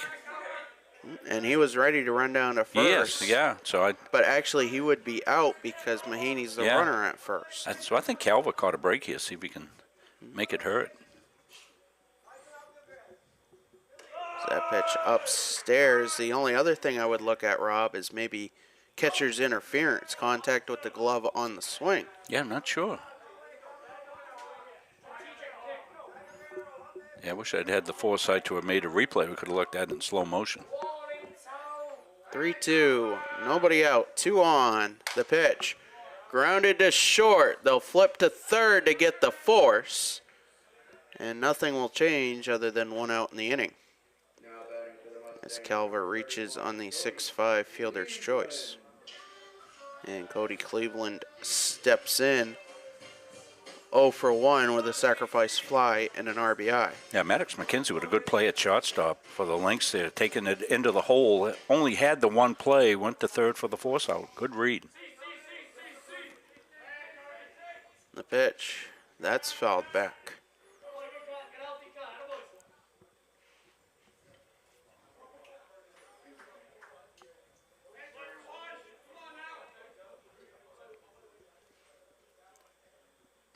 And the 0-1, driven to right. Dustin settles under, he'll make the catch. Tagging and going to third is Mahaney. As Calver will head to second on the throw, and the Mustangs have 2 now in scoring position with 2 outs in the inning. in a heads-up base running move. Yeah, if you're the Lynx there, you've got to concede third base there. Just make that throw into second base. Keep that runner at first out of scoring position. As you said, now 2 ducks out there. Good chance for Gorman. Step in 0 for 2 with an RBI. The pitch. Low, 1-0. That miss just low and away. A chance to pad the lead right here for the Mustangs with a 2-out bingo. Pitch in there for a strike on the outside corner. If you missed the beginning of the game, recognize the seniors in a terrific ceremony here before the game. 10 of them.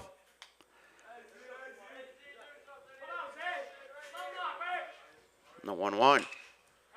Lined in foul territory down the right field line, but it's dropped.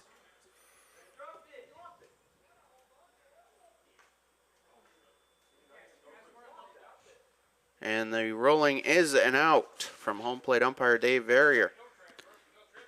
I'm going to go back. I think I can get a replay long enough. It's going to be a 20-second replay. We'll have to take a look at it, Patrick. See if we can see it off the bat here. Yeah, we will. Good. We'll be able to see what happens here. If it's on the transfer. Umpires are meeting. Here it is.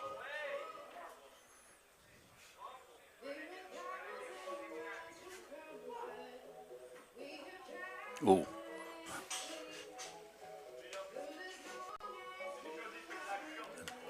Let's go back and look at it again. I don't see any transfer. I don't think there was a catch made there, Patrick. See what you think at home, folks.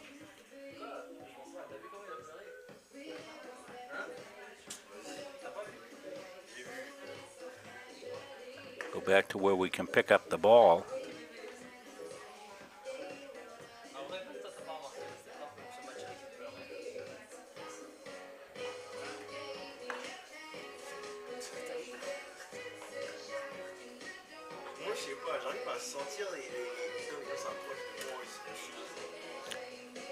Well, no disputing it now. They're going to stick with the ruling. Of course, our replay just unofficial. There's no way they're coming up here and look at it. It's not like major leagues, were they? So let's go to the Munsing Media review. But you get it at home. Hope you enjoy it. To the 6th inning we go. Mustangs are up 6-2. Now batting number 6, Jamison Keaton. As Jamison Keaton will lead it off for the Lynx.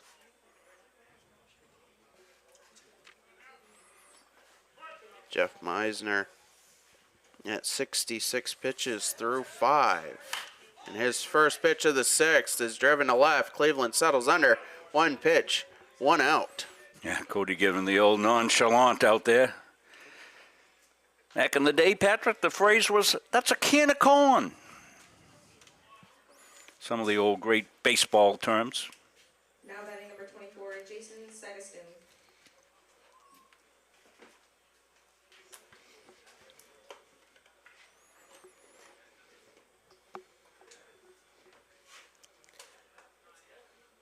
We got a conference here down at first base. I'll give you a little look at here. We got Chris will go in on it. I'm not sure what the discussion would be. Patrick, any idea what it might be? Well, head coach Tim Duvall talking with Dave Verrier, and I don't think it was exactly pleasantries exchanged. Yeah, I'm not sure what he could have been upset about on that particular play. Maybe it was something from before we hadn't caught. And the pitch, low, 1-0.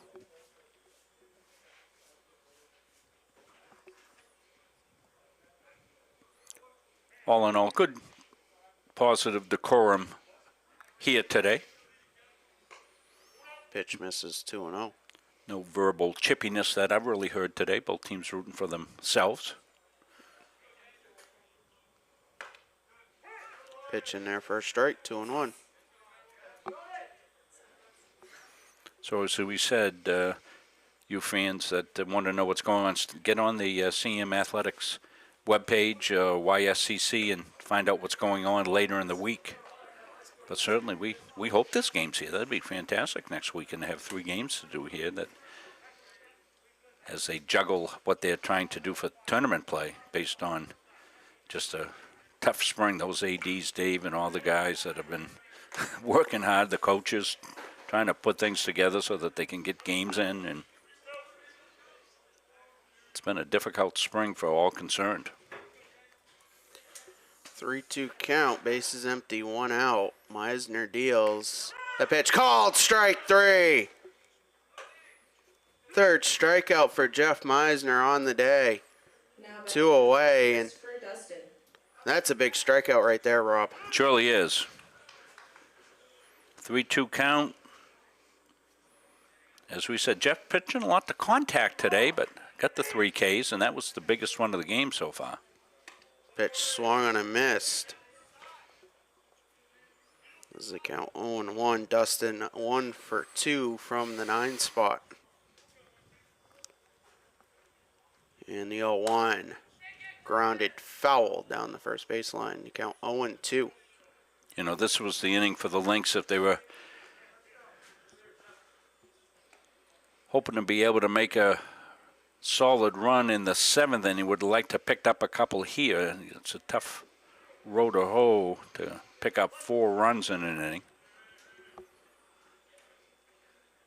Of course, the Mustangs could seal the deal at their bottom half of this inning. The 0-2 grounded up the middle. A 2-out base hit for Chris Dustin, and that will turn the lineup over to Maddox McKenzie, who was 1 for 3, led off the game with the base hit. As we said, you know, if you're not walking folks and your defense is playing solidly for you, a 2-out base hit doesn't hurt you a bit. Jeff's been stingy. I don't know if he's walked anybody in the game, Patrick. You've got the box up there, and 1. He's walked 1 in the game, so struck out 3. Pitch in there for a strike in the scouting report to the left-handed hitter, Maddox McKenzie. Brandon Gore now shaded right exactly between first and second and into short right field. Yeah, expecting a pull hitter. As the 0-1 grounded foul. Ooh. Count 0-2. On the backswing.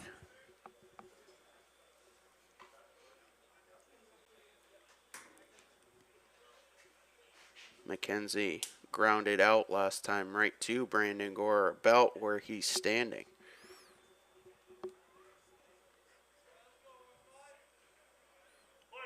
Well, they've played each other enough now that they've got chops on each other. And the 0-2 swung on and missed. That will do it. Mustangs take a 4-run lead to the bottom of the 6th. Yeah, Coach Palmer out. He knows how big that inning was right there. If you missed it early on the game, congratulations to Coach Ryan Palmer. 100 victories in his career here as the skipper, as he likes to be called, the skipper of CM baseball. Ryan, great player in his time, great coach as well, great leader of young men. 2-time All-Northern New England Small College Conference. Then, that was the conference then, now the Yankee Small College Conference, as it is combined with other smaller conferences in New England throughout the course, in which the inception of the YSCC back in 2009. Don't ask me how I remember some of this stuff, Rob. Well, you're walking encyclopedia. Well, Coach Palmer also a very successful high school coach before he came up here to the college ranks. 2-time state champion at Dirigo High School. Brought several of those Dirigo players with him when he first took over the helm here.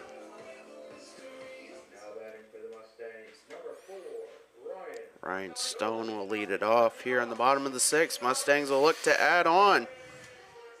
And if they could actually put up a crooked number, they could finish game 1 here in the bottom of the 6th. 6 runs would do it. As Joe Pericosi, 91 pitches through 5. as he'll fire a pitch outside, 1-0. Well, after giving a 5 there in the first inning, Pericosi only one more through the course of the game. As that pitch driven to right center. Waldron will settle under and make the catch, 1 away.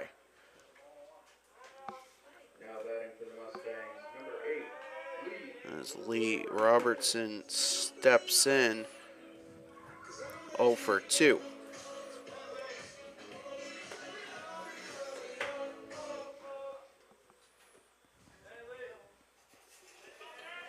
And the pitch. Line to right. That will drop in. As Robertson reaches with 1 out. That turns the lineup over to Brandon Gore, who was 0 for 1, 2 walks, 2 runs, and last time he was on base, stole second and third. Stay with us post-game. Patrick will pick the Edge Nutrition Player of the Game. And the offer, foul tip, swung on in the count 0-1. Links at double play depth. Runner goes, pitch misses, the count 1-1, and the throw not in time. A stolen base for Lee Robertson. Well, the kind of thing you can do when you're up by 4, you take a chance. Playing for 1 here at this point. Every single run makes the uphill climb a little harder for the Lynx with single at bat. The 1-1 in there for a strike. Knee buckler. Count 1-2. Robertson, the runner in scoring position at second. 1 out in the inning. Runner goes. The pitch low and the throw not in time. Robertson stealing second and third. As he's back. He's in scoring position 90 feet away. Count, please, Patrick. I was 2-2. Focused on the steal. Thank you. And the pitch is low. 3-2.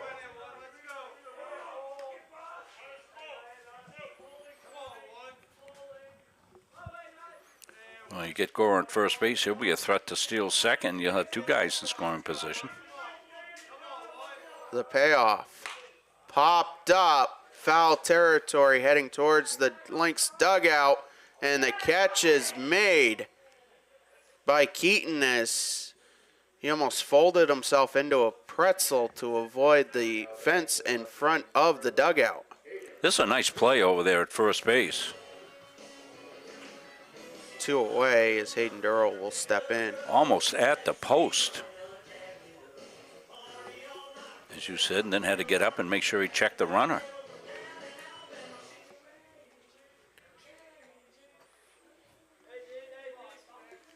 Durrell 1 for 3 with a run scored as that pitch gets away from Hibbert, and Robertson will slide in, and it's 7-2.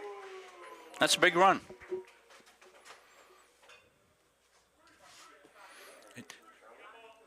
And you got to credit Robinson with that. Stole second.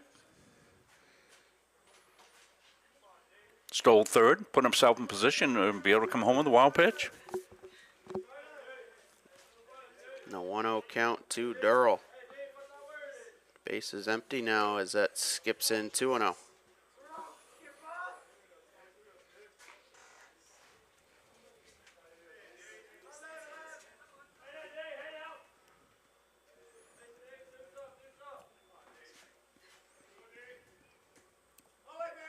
And the pitch. Grounded to short. McKenzie with it over to first. And that will do it. To the 7th we go.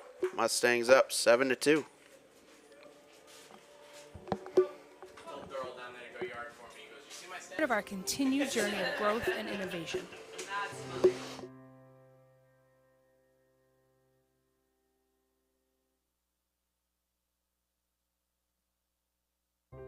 Since 1964, the mission of Central Maine Community College has been to serve the surrounding communities with an enriched and inclusive learning environment. The college takes pride in transforming students into employees through lifelong learning opportunities that expand career aspirations and improve current workplace skills. While the most evident changes have been made to the physical layout of the college, the real magic happens within the learning. Engaging in classroom conversations, collaborating in immersive hands-on projects in labs, and sharing through teamwork in academics and extracurricular activities provides students with opportunities to think critically, solve real-world problems, and become lifelong learners. At CMCC, students are surrounded by peers all working towards the same goal, with expert faculty who seek out innovative ways to make classes more than just a lecture, and staff who make student success their priority. Students are empowered to forge their own path towards graduation and beyond. Please join us in celebrating the 60th anniversary of Central Maine Community College and be part of our continued journey of growth and innovation.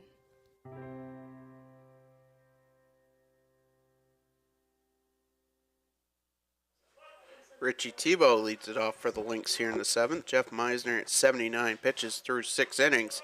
As that pitch in there for a strike.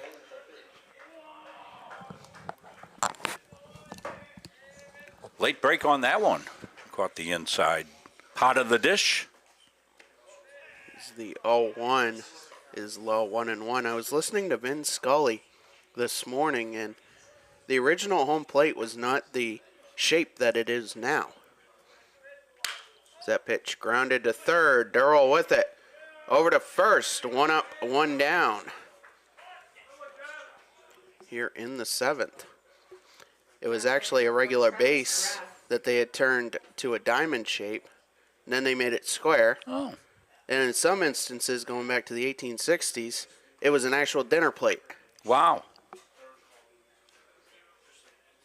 The official shape was not incorporated into the game until about 1900 as that pitch misses 1-0. My wife, my brother, and I heading out to Cooperstown for a visit. The 1-0 swung on and missed. Going to be heading out there in June, taking an anniversary trip. You know you married the right woman when she wants to go to Cooperstown for the anniversary. Pitch in there for a strike, 1-2. They just built about 10 minutes outside of Cooperstown a brand new Hampton Inn. Oh, really? Yep. Putting my daughter-in-law who plans these trips much better than I do. I always say, well, you know, we can save some money if we sleep in the car. Not much of a traveler, Jeff. Patrick. Pitch outside, 2-2. Well, not to really broadcast it, but I do get a very good rate through Hilton. You do? The 2-2. Called strike 3. 2 away. Drop that bender in. A beauty. Strikeout number 5 for Jeff Meisner, and the Lynx are down to the last out.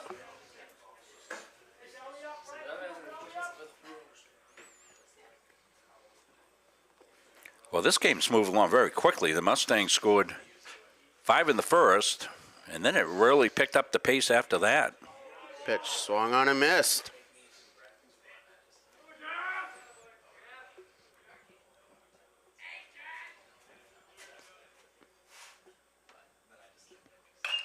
Pitch grounded to short. Robertson with it. Over to first. Ball game over. Mustangs win. They take game 1, 7-2. Jeff Meisner getting the win.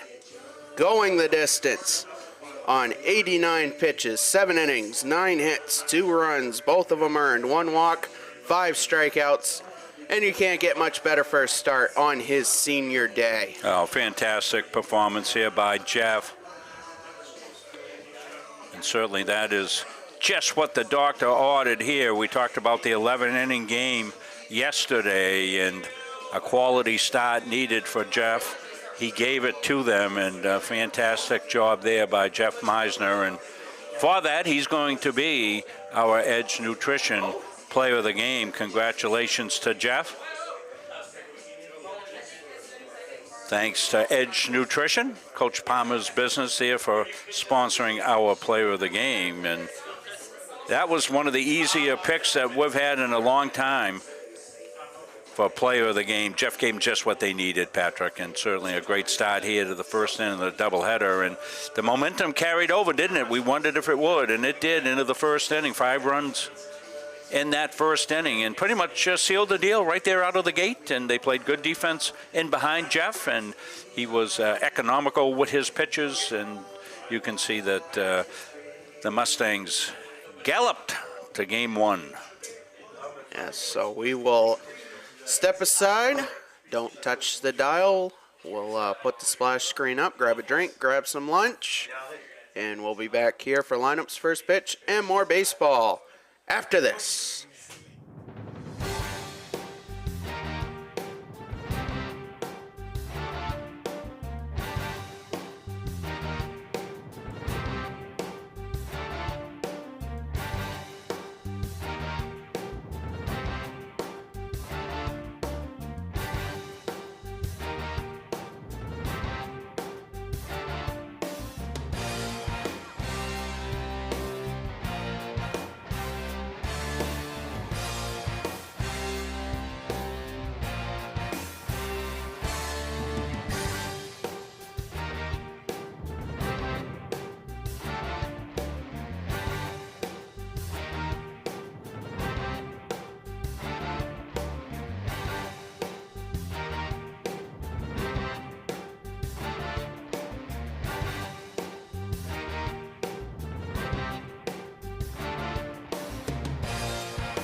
We bring you back here from 70 degrees here in Auburn, Maine, as the Mustangs riding off a 7-2 win in Game 1 behind Jeff Meisner, a complete game, just 2 runs.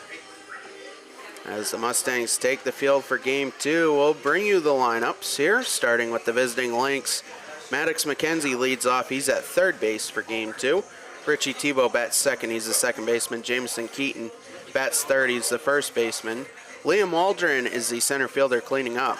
Charles Hibbert behind the plate batting fifth. Travis Graff is the starting pitcher batting sixth. Joris Vogt is the left fielder batting seventh. Caleb Zafran is the shortstop batting eighth. And Chris Dustin rounds out the Lynx lineup batting ninth. They will face Brady Vincent, making his 8th appearance, 6 start. He's 4-0 with a 6.75 ERA in 28 innings pitched, 31 hits, 30 runs, 21 of those earned, 19 walks, 31 strikeouts.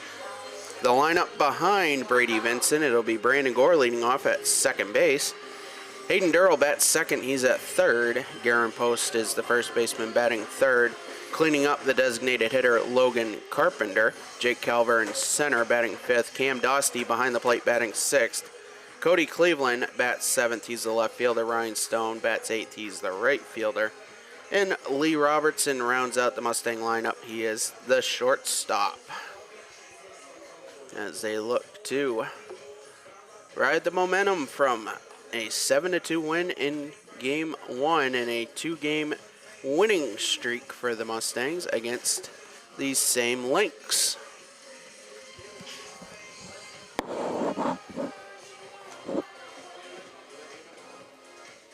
And setting the defense for the Mustangs in the outfield left to right, Cody Cleveland, Jake Calvert, Ryan Stone. Third to first in the infield, Hayden Durrell, Lee Robertson, Brandon Gore, Garen Post. And the battery mate for the southpaw Brady Vincent is Cam Dostie. As the Mustangs now with a 20-12 record on the season, 7-4 in the YSCC. They have 4 games left in their conference schedule, including this game here this afternoon. The Lynx dropped to 9-12, 2-6 in the YSCC. As Maddox McKenzie will step in from the right side. Brady Vincent ready to go, talking with Cam Dostie. As we will get set for Game 2, the barometer reading 73 degrees. Feels like 68 here in Auburn, and I don't think you can get much better, Mr. Rob Munzer. Oh, everybody's very happy. I was down talking to some of the fans who have braved elements all season long, and they were very happy to be able to be in short sleeves here today. And a lot of the folks, of course, came in for senior day, families, and those of you that couldn't, we're glad we could be here to bring it to you. And the first pitch of Game 2 at 1:29 is fouled off, the count 0-1. And that pitch low, 1-1. As Peter Adams now behind the plate calling the balls and strikes. Did you get a game time on Game 1? It was a fast-moving game, Patrick. Just under an hour and 45 minutes. The 1-1 is fouled off and off of Cam Dostie. Dave Verrier on the base paths here for Game 2. Getting a good look at Brady out there. Ashley on our field camera here today.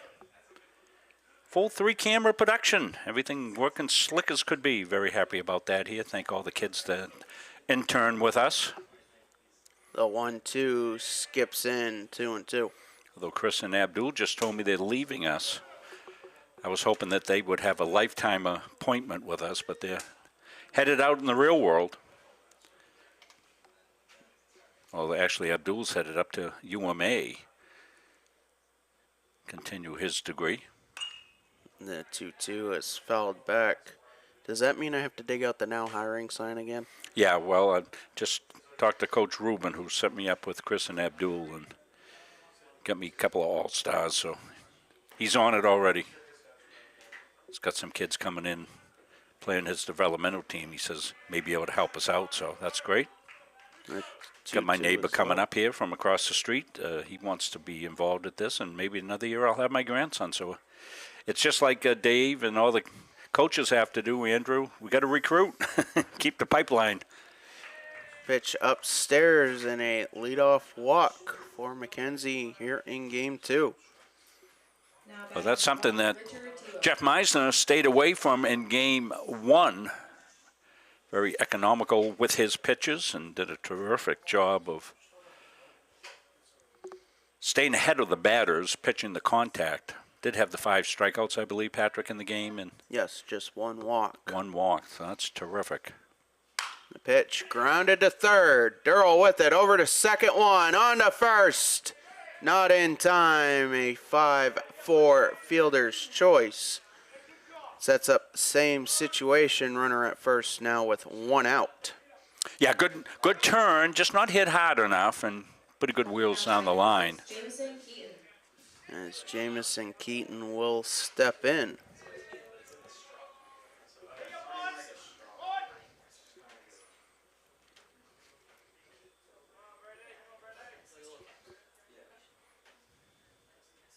And the pitch popped up down the right field line, but foul.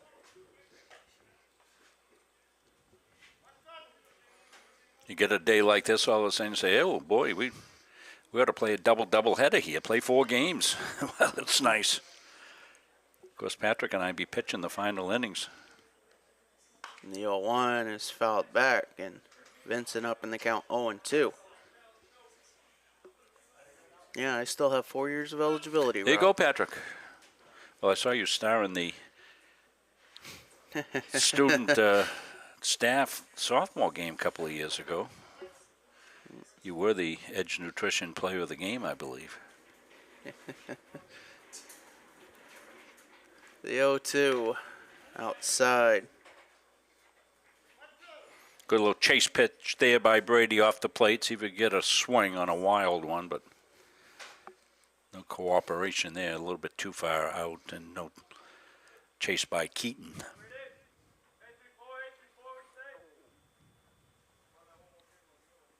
The 1-2, runner goes, pitch upstairs, the throw down is in time. A 2-4 cut, stealing the count 2-2. Well, it's now 2 outs in the inning. Yeah, good gun. Because Fencing can keep him close. Being the left-hander, you can see him right here with the paws, holds the ball, runner off, and good one to throw on. You can see the nice release. 1 hopper, which is good, a good turf throw right down there. Nice tag at second base, and well played there by the Mustangs. That's 2 they've thrown out in the games today. And now the 2-2 off speed, misses 3-2.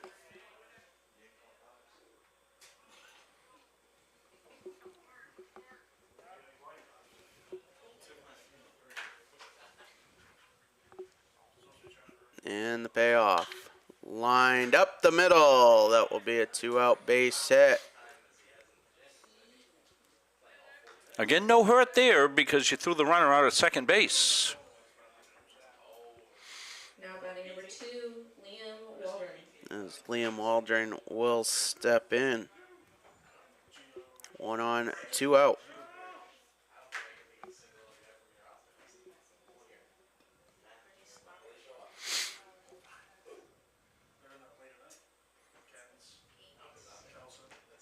And the pitch. Inside, 1-0. The sun's really never come through, and they said that would be the case today. But plenty warm.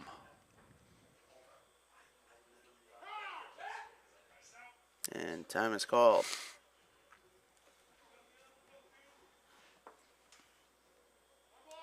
Wish everybody a very happy Easter weekend.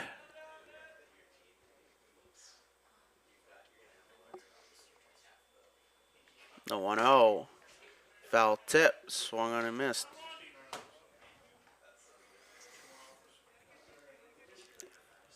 Count 1-1. See that great advantage those left-handers have at holding runners on at first base. 1-1 in their first strike. Count 1-2. 1 on, 2 out. Top of the first, no score.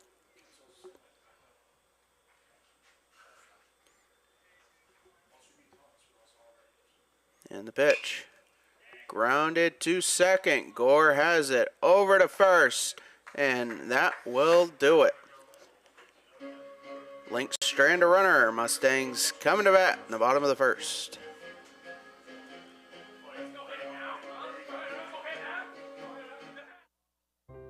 Since 1964, the mission of Central Maine Community College has been to serve the surrounding communities with an enriched and inclusive learning environment. The college takes pride in transforming students into employees through lifelong learning opportunities that expand career aspirations and improve current workplace skills. While the most evident changes have been made to the physical layout of the college, the real magic happens within the learning. Engaging in classroom conversations, collaborating in immersive hands-on projects in labs, and sharing through teamwork in academics and extracurricular activities provides students with opportunities to think critically, solve real-world problems, and become lifelong learners. At CMCC, students are surrounded by peers all working towards the same goal, with expert faculty who seek out innovative ways to make classes more than just a lecture, and staff who make student success their priority. Students are empowered to forge their own path towards graduation and beyond. Please join us in celebrating the 60th anniversary of Central Maine Community College and be part of our continued journey of growth and innovation.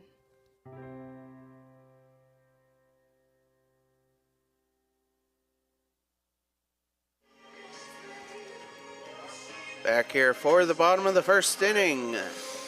Very subtle lineup changes from game 1 to game 2 for the Mustangs. It'll be the same top of the order, 1, 2, 3. Brandon Gore, Hayden Durrell, Garen Post due up in the bottom of the first. Logan Carpenter, the designated hitter, cleaning up.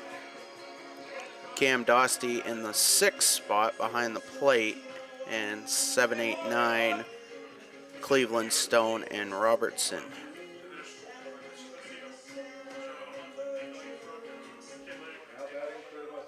As Brandon Gore will step in, walked twice and scored twice in game 1.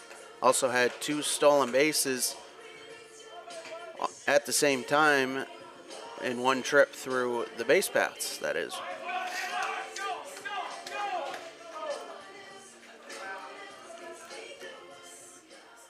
And on the mound for game 2, Travis Graff. He makes his 2nd start, 5th appearance, and throws a pitch outside. He's 1-2 with a 4.32 ERA in 16 2/3 innings pitched, 10 hits, 8 runs, all of those earned, 8 walks, 5 strikeouts. As that pitch grounded foul, count 1-1.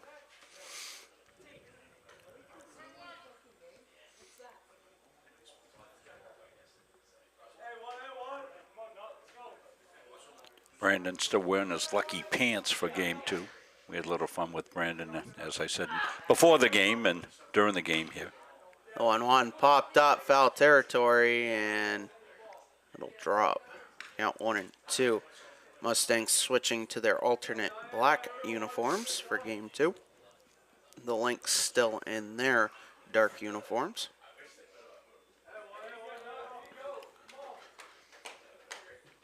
A dark-on-dark matchup that very few sports you could have this going on. As the 1-2 is low, 2-2. Baseball, one of the only sports where jersey colors really don't matter. Exactly, yes. There's the pitch. Line to center, and that will be caught by Liam Waldron as he slides to make the catch. 1 up, 1 down. As Hayden Durrell will step in.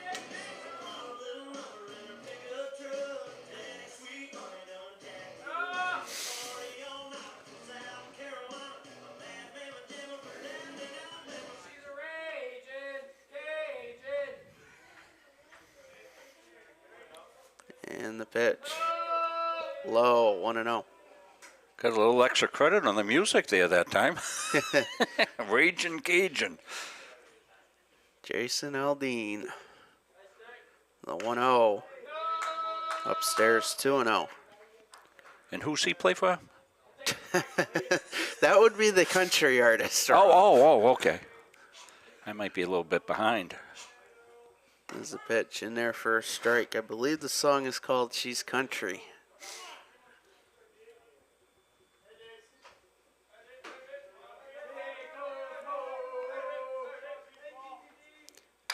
As the 2-1 grounded to short. And throw over in time, 2 up, 2 down. To start the bottom of the first, not quite the hot start the Mustangs had in game 1. Yeah, that really put it away from the 5-run first inning. As Garen Post will step in from the left side. Joe Pericosi really settled down in that game. And the pitch. Grounded down the first base line. Foul.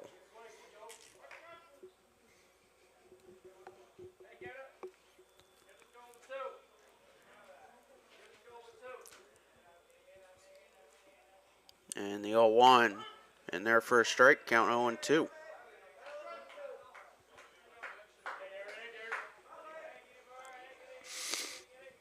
And Graff kicks, fires, and that hit post. Oh boy, that'll drive you crazy when you go 0-2 and come into the count.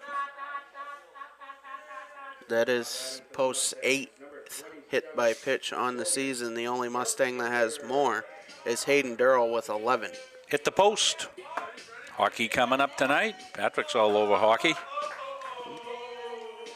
My Bruins are golfing. Beautiful day for golf for the Bruins.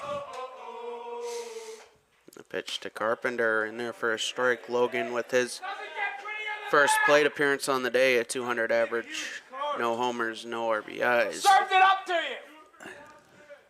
Playing with the crowd mic a little bit to get that level correct.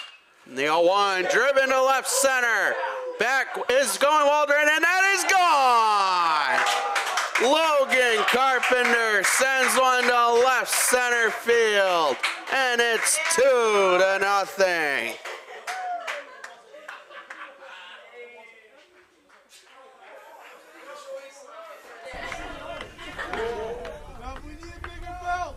You can see that is well out of here. No doubt about it, and I think you could tell by the early call that Patrick made. Now batting for That the was going to be a Mustangs, goner. number 19, Jake Calver. Carpenter left, no doubt about that one. As Jake Calver steps in, that pitch swung on and missed. I still didn't get the call I really wanted, but nonetheless, Mustangs striking first here in game 2 as the pitch low. Count 1-1. Base is empty, 2 away. That's a big boy home run out there, that's for sure. You've earned it. The 1-1 grounded foul, 1-2. Well, we just talking about the Mustangs when got the first 2 outs in the inning. Said, well, it's not going to be an inning like they had in the first game. Well, happened to change that one pretty fast. He put a charge into that. Now 1-2 skips in 2-2. Well, with the better weather warming up, ball will carry a little bit. Very little breeze, unusual during the course of this season. We've had breezes. The 2-2 caught by Zafran at short. A snow cone for the out. Yeah, Caleb Zafran went up, made the catch on that one. The Mustangs, take a look at the ball heading over the fence again. Well struck to left center field. A couple of kids kicking the soccer ball around there. They had incoming.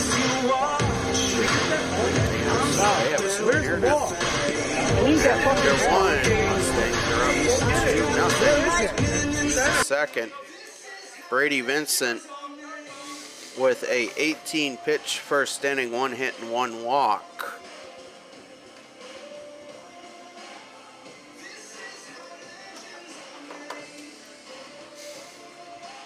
he'll get set here for his second inning of work.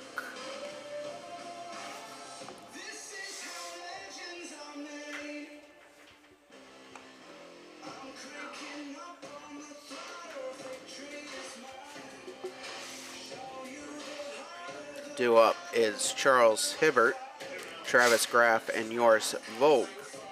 High school games being played following this one today, Patrick. Edward Little, where Brady matriculated, will be over here to play. They playing doubleheader over here today, or just single game? I do not know the answer. There to is that. baseball after this, high school baseball, as they get their season started. Now batting number 20, Charles Hibbert. As Hibbert will step in. Edward Little's new baseball and softball field's not quite ready on the other side of town. Going to be a beautiful campus, though, as that pitch popped up. Foul territory going down the right field line, and it'll drop foul. Count 0-1. Well, if you've watched any of our softball games, we always remark, not a lot of foul territory. Well, conversely, down here in the baseball end, pretty decent amount of foul territory.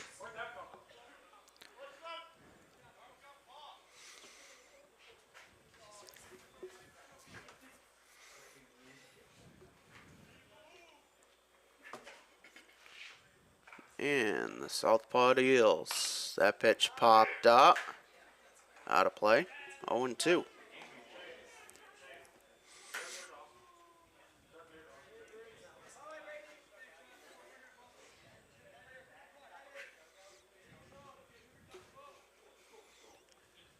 And the 0-2. Skips in 1-2. Yeah, a little waster.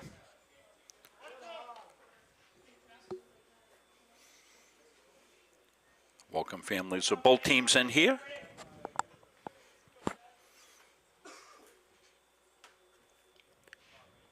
And the pitch. Called strike 3, inside corner. First strikeout of the day for Brady Vincent. Yeah, nice location. Watch it right here. Brady going to paint the corner here with Now this batting one number right 4, Travis inside Graff. on the black. Gets the strike call there. Nice placement there. Travis Graff will step in. Pitch in there for a strike, looking to help his cause. Yeah, Brady right around the edges, inside, outside, all around the plate. Pitch line to second, one hop. Gore with it over to first, 2 up, 2 down to start the inning. Yeah, that's a nice play by Gore as well. Had a range to his right. Ranges to his Now right, batting comes number up 31, shooting. Joris Vogt. Watch him right here, across the body throw. Gets the shoulder square and makes the good throw over to first. Joris Vogt getting his first at bat of the day. Pitch popped up, but foul out of play. Vogt on the season a .385 average, 5 for 13. No homers, 6 RBIs.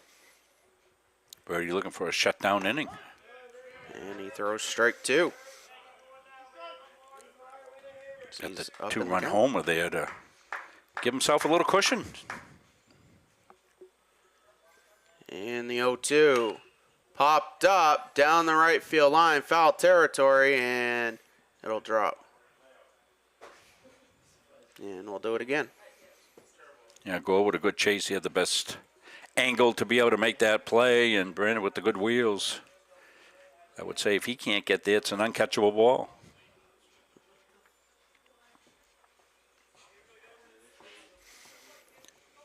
Brady will give his fielders a little bit of time to get readjusted, acclimated, and get their positioning.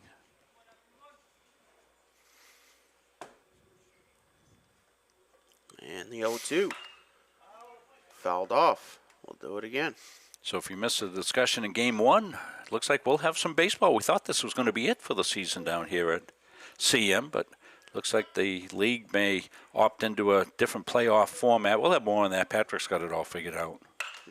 The 0-2 lined, one hop to Gore. Sets and fires. It's a 1-2-3 inning, and Brandon Gore Cue the highlight film. Yeah, we're going to see another replay for Brandon right here. Watch him. He's well out in the outfield as it is. Makes a good, strong throw to first base. And no problem there.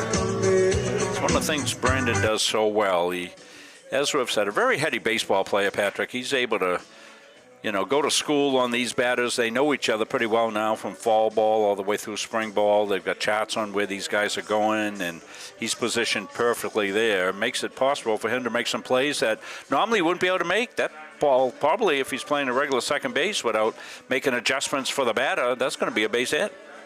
He has the arm and the range of a shortstop, and just playing over at second gives him all the more the advantage. Yeah, we saw him start his career, I believe, as the shortstop. Yes. Made the transition over with the acquisition of Lee Robertson, and just the middle infield tandem has been phenomenal. Yes, it's really been really solid.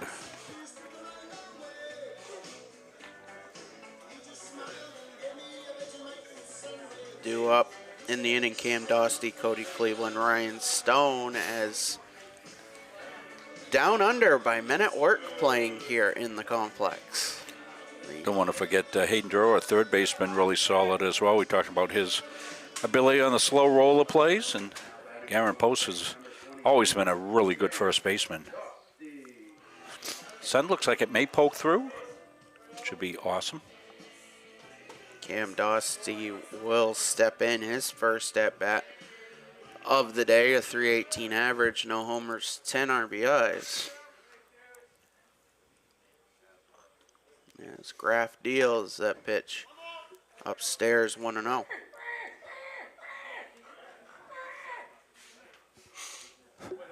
Maybe want to reconsider our crowd mic. The 1-0 in their first strike. I'm not sure what they were serving in the cafeteria for lunch, but it sounds like it could be a problematic thing. The 1-1's in their first strike.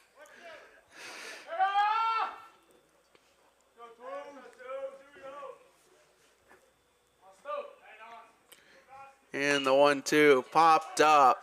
Foul territory. And Keaton will make the catch. 1 up, 1 down. Starting to wonder there for a second, Rob, if we're going to be Dono Sillo and Jerry Remy just laughing the whole inning. Well, we like to have some fun with it, but not take away from the seriousness of the game. Cody Cleveland will step in. Cody's had a remarkable freshman year here on campus. Member of the national championship soccer team. He came out of nowhere, and all of a sudden they had a kid that played a lot of goalkeeper, and I don't know anything about soccer, but all of a sudden Cody was in. I said, he's from Richmond. Pitch lined up the middle. That'll be a base hit. Yeah, Arno Nyagatsaza was the goalkeeper from last year. And I think he was injured a little bit during preseason. Cody stepped in, and boy, it was hard to remove him. Yeah, but both national championship caliber goalkeepers. Yes, absolutely. As the Mustangs the fall before made it to the national tournament. But Cody out of Richmond, which is a soccer powerhouse. My wife taught down at Richmond for over 30 years, so I'm very familiar with the Richmond programs.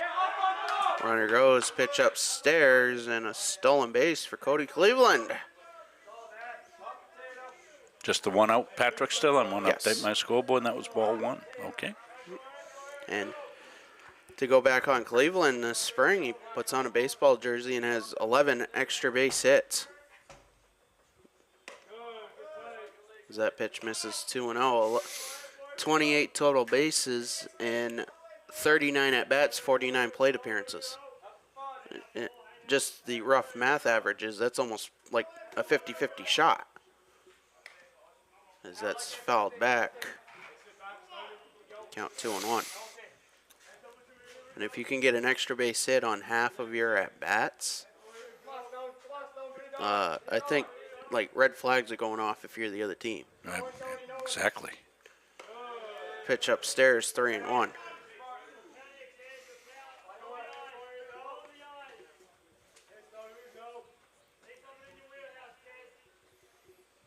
And the offer popped up. in the infield. And the catch is made by McKenzie, 2 away. Now batting for the Mustangs, number 8, Lee. As Lee Robertson will step in. I think McKenzie was the only one that could find that ball, and luckily for the Lynx, he was able to stay with it. Cleveland, the runner at second. 2 away in the inning. Mustangs up 2-0 here in the bottom of the second. Ashley giving us some great shots downstairs. Pitch popped up, and that will go out of play. So she must be in the field of play. Have we got like a batting helmet on her? I'm not sure. She looks pretty close there. I hope her student health insurance paid up. The 0-1 grounded through the left side. Cleveland rounds third. He'll stop. And the Mustangs have runners on the corners here with 2 away. And that will turn the lineup over to Brandon Gore. Boy, the bottom half of the lineup's been doing a terrific job here in both games of continuing innings, turning the order over. Really impressive, Patrick. 2 2-out hits from Ryan Stone in Yeah. game 1, just to name something off the top of my Yes. head. But Lee Robertson adds another one there.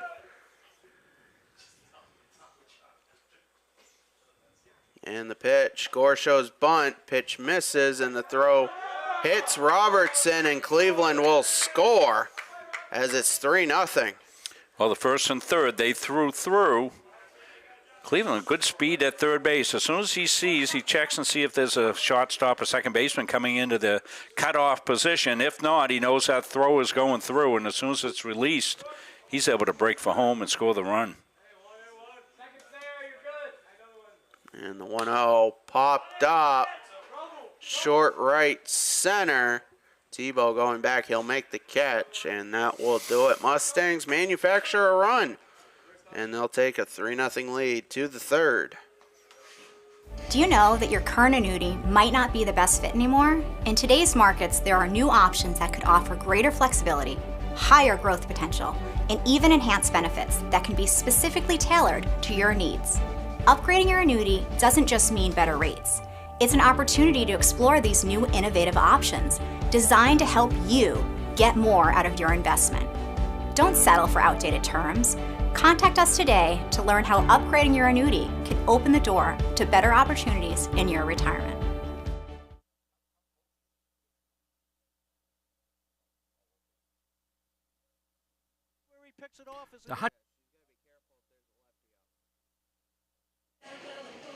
Back here for the third inning as Brady Vincent at 29 pitches through 2.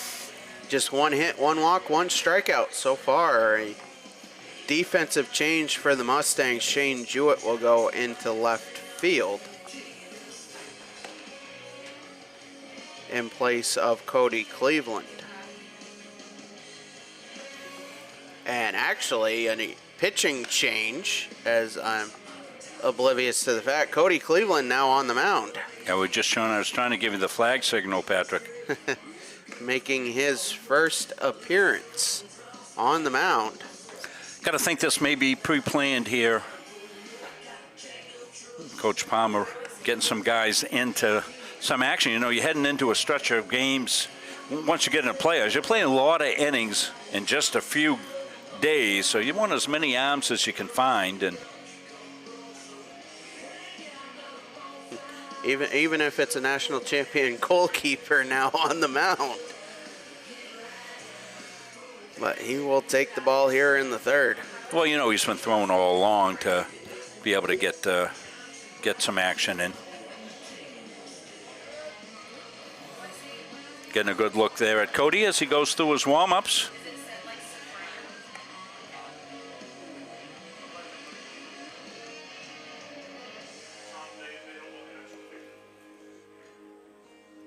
As we'll get set here, so the lineup change. Logan Carpenter will drop out of the lineup as a designated hitter.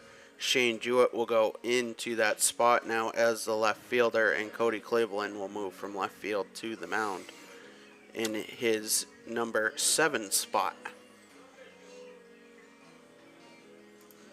for those of you keeping score at home. Now batting number 3, Caleb Safran. As Caleb Zafran gets his first at bat. A 111 average, no homers, 1 RBI, 1 for 9. In the spring, and the first pitch of the third inning is foul tipped. Count 0-1. Looks like Cleveland drops down just a little bit, and you saw that fastball run inside. So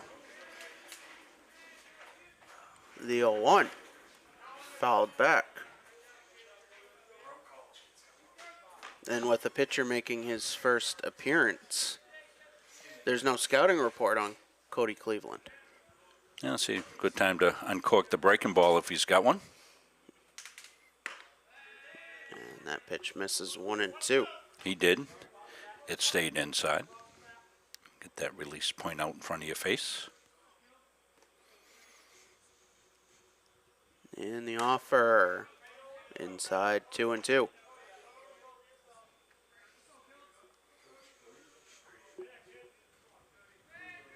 And the offer, line to short, Robertson with it. 1 away. A good solid defense again by the Mustangs. Robinson going to his right. Snagged that before it got to the ground. Chris Dustin will get his first at bat of game 2. I know Coach Palmer was happy with the way the defense played in game 1, and this continues here in the second game. We've seen Gore with a couple of gems. Pitch just outside, 1-0. So this is the time you want to put together a couple of good games and be playing your best ball heading in here to the tail end of the season. Pitch misses 2-0. And with the ever-evolving situation of the playoff format, is that pitch outside 3-0, you don't know what you're walking into in a sense. We'll talk about that a little bit more. We know we have some folks that have joined us probably for game 2. We talked about it a little bit in game 1. We'll stay up between innings here and talk that up a little bit as much as we know. And we haven't seen anything officially on paper yet, but we've been told. The 3-1 popped up down the left field line. Jewett going into foul territory will make the catch, 2 away.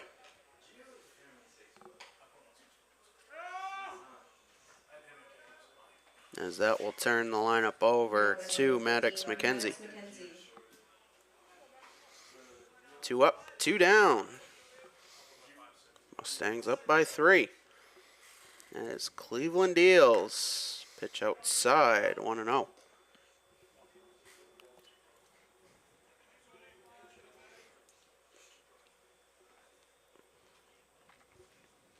And the offer in there for a strike.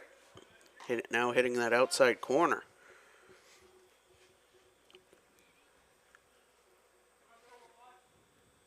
The 1-1. In there for a strike, 1-2. As Cleveland finding that release point, able to hit the corner there.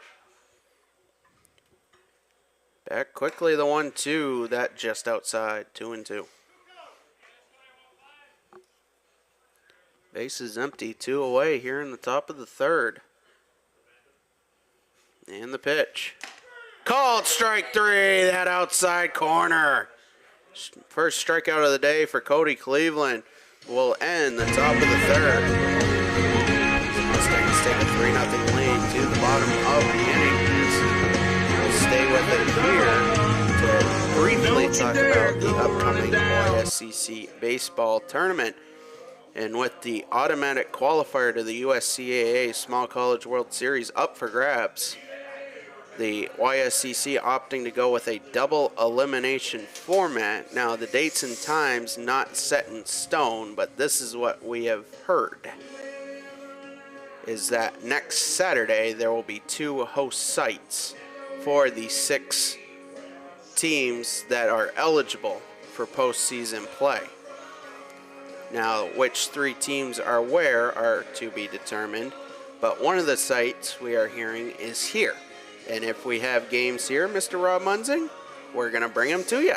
We will. We're not sure what the league requirements are, but more information will be coming our way so that we can plan for that. We'll have more information for you during the week. We'll be here Thursday for softball. We should have everything squared away by then, know exactly what's going on.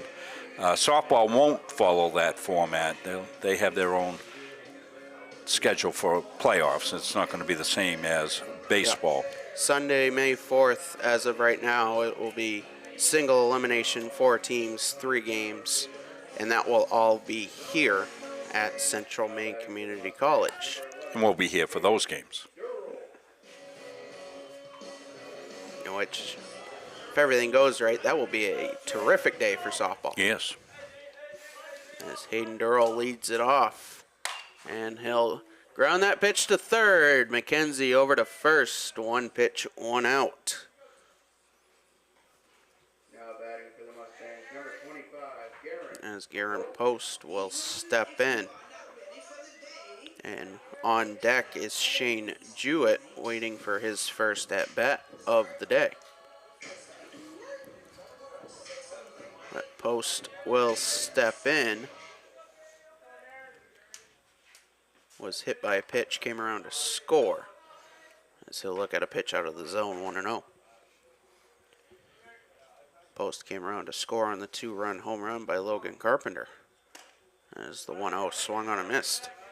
That'll even the count. In the next half inning, we also will have our second Munzing Media Trivia question. As that pitch off the end of the bat, rolled back to Graff. The throw, not in time, an infield single for Garen Post.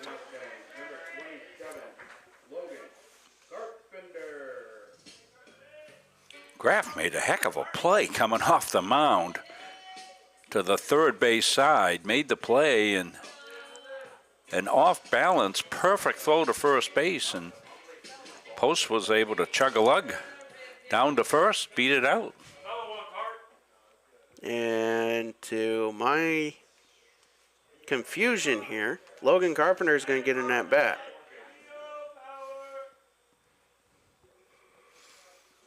And the pitch in there for a strike. Now, correct me if I'm wrong, Rob. With Logan Carpenter re-entering, that means Shane Jewett cannot come back into the game. Right, you can only be replaced. Was Jewett a starter? I'm not. No, Shane Jewett was not a starter. So he can't come back in. Once a sub is replaced, he's out of the game. Carpenter was a starter. He can re-enter, but once he comes in for whoever came in for him, that play was done. Yeah, and Cody Cleveland still has to hit for himself as he was a position player. Right. Yeah, you're locked into the batting order. You can't manipulate that. A guy can't start in one spot of the order and then move. The 2-1 is low, 3-1. When that rule first came in, I was coaching high school baseball. I'm telling you, nobody had a clue what was going on because we'd all been brought up on the old system. Once you're out. Yeah, there was no. Yeah, once you're out, you're out. And that pitch low, a 1-out walk to Logan Carpenter, and that's going to make me wonder what's coming up here in the top of the 4th. If we get to that point. As Jake Calver steps in, 2 on, 1 out. Shout out to Jake's family, always watching down under. Happy Easter. Pitch outside. 1-0.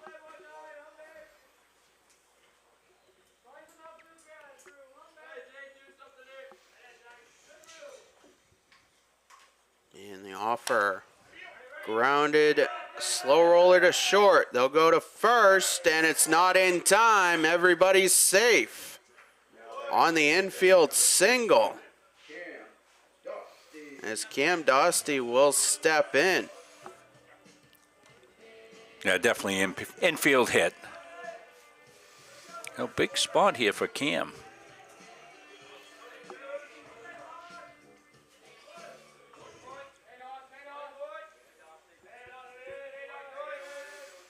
And Graff will step off as he wants a new baseball.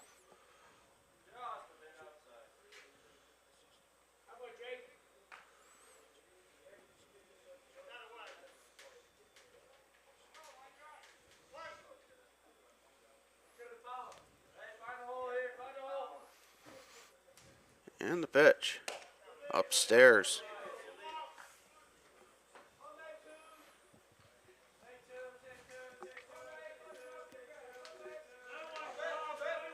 The 1-0. Misses 2-0. The second Munzing Media Trivia question has to do with 1970s baseball and pop music. It might be a good category for me. The 2-0 upstairs, 3-0. I remember the 70s. I was going to the University of Maine, Orono up there from 71 to 75, and there were basically no rules, Patrick. It was a wonderful time to be alive. The 3-0 in there, 3-1.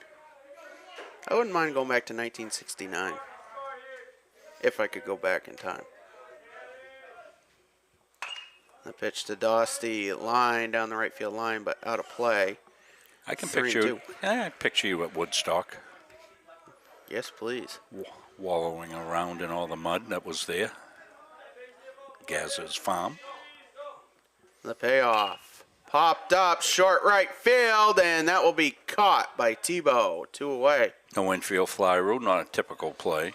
Never got camped under it. That's the rule on the infield fly. Well, Cody's in a big spot to help himself here as he's the most recent pitcher. He will become the pitcher of record if he is still on the mound as we head into the 5th inning. But big time in this game right here. Bases loaded, 2 away. Chance for the Mustangs to capitalize as that's fouled off the front foot. The count 0-1.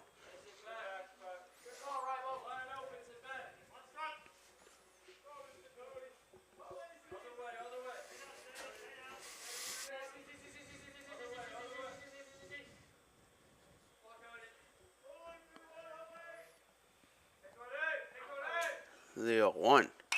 Popped up. Going into foul territory, and that will land in the count 0-2. Yeah, turfed over the fence. As Cleveland will step back in. 2 strikes, 2 outs, bases loaded. Momentum could shift either way after this pitch. Graff set at the belt. The 0-2. Line through the left side. That'll be a base hit. Post scores. Carpenter stops at third. It's a base hit and an RBI for Cody Cleveland, and it's 4-0. As Ryan Stone will step in. Still a big situation here. Stone 0 for 1 here in game 2. Had 2 2-out hits in game 1.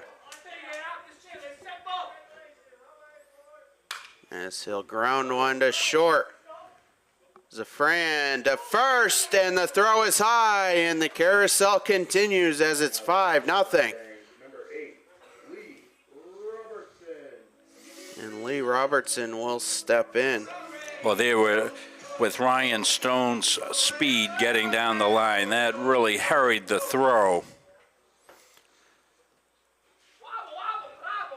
He may have beaten that anyway. Even if they did come off the bag, it was going to be close. Pitch low, 1-0. Robertson 1 for 1 in game 2. Yeah, chance for a big hit here. That pitch low, 2-0. Sitting in a good count. Lee can really take a look at one here, get one he can handle. And the 2-0, outside corner, 2-1. Yeah, it's a good pitcher's pitch right there. So you give the pitcher a nod, say, that's a good pitch right there. Not the one I was looking for, 2-0. And Graff deals that pitch. Lined right at McKenzie, makes the catch. Well, nice play by McKenzie at third base. Great reactions. That's why they call it the hot corner. We'll stay right here with it, Patrick. What you got cooking? All right, today's second Munzing Media Trivia question.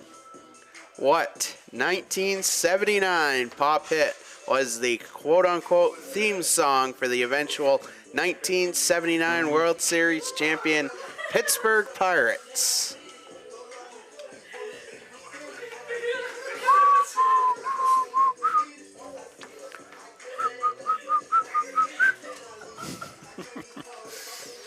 We'll have the answer. Dave Barker, big Willie Stargell. Pops. And the man with the glasses, the closer, Kent Colby. Yeah, had one of the most unique pitching motions you'd see. And he looked absolutely pure funk in that Pirates hat that they wore back for that 79 season, kind of the stovetop type hat. That was a great team, that Pittsburgh team. Home plate umpire Peter Adams talking to Ryan Palmer, and I believe this has to do with the situation that just occurred. Yeah, you were on it, in the last Patrick. half inning. Well, couldn't they have come out and contested that and said it was batting out of order or something like that and get the out called? So we'll have to see if we can get an explanation for that. Well, long story short, Shane Jewett can't be in left field. Yeah, if he's been replaced, he's out. If a sub is sub for, he's done. Unless they've changed that reentry rule. He's still in left field, so. As Queen famously said, the news of the world, it is definitely news to me. And I'm going to have to go back and read my rule book. Answer the trivia question. That's not a hint by Patrick. It's not Queen. Although I don't think you asked for the name of the group. But it's a sly question, Patrick. Very well done. Richie Tebow leads it off for the Lynx in the fourth as Cody Cleveland deals upstairs. 1979 was a good year for music, movies, and if you're a Pirates fan. That pitch popped up in the infield in fair territory. Garen Post makes the catch. 1 up, 1 down. Now batting number 6, Jameson Keaton. Well, Cody looks good out there. He looks very comfortable. You said this is his first appearance of the year, but he looks really good. Of course, he wouldn't have played in the fall. He was guarding the goal. Jameson Keaton steps in 1 for 1. And the pitch lined through the left side. That'll be a base hit.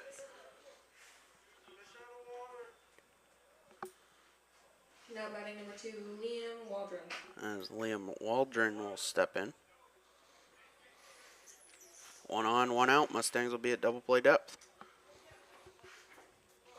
Top of the fourth. Mustangs up 5-0. Stop me if you've heard that before.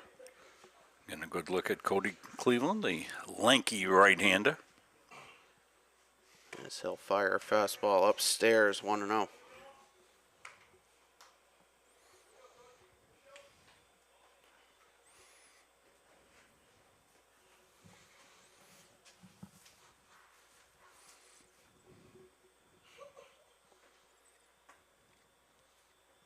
And the 1-0 line to center. Going back, Calver. He'll make the catch. 2 away.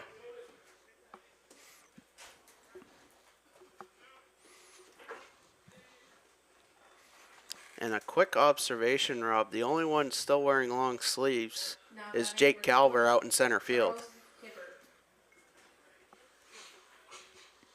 Well, that's because it would be fall in Australia, right?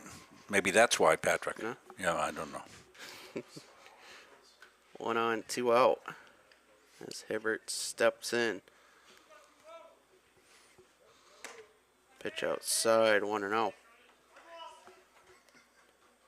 70 degrees is about 20-something in Celsius.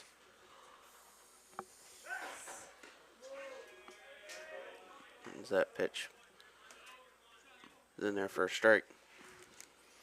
Well, back 50 years ago when I was student teaching at the Herbert Sargent School in Old Town, we were going to teach a metric system to everybody. I don't know what happened to that. That went by the boards.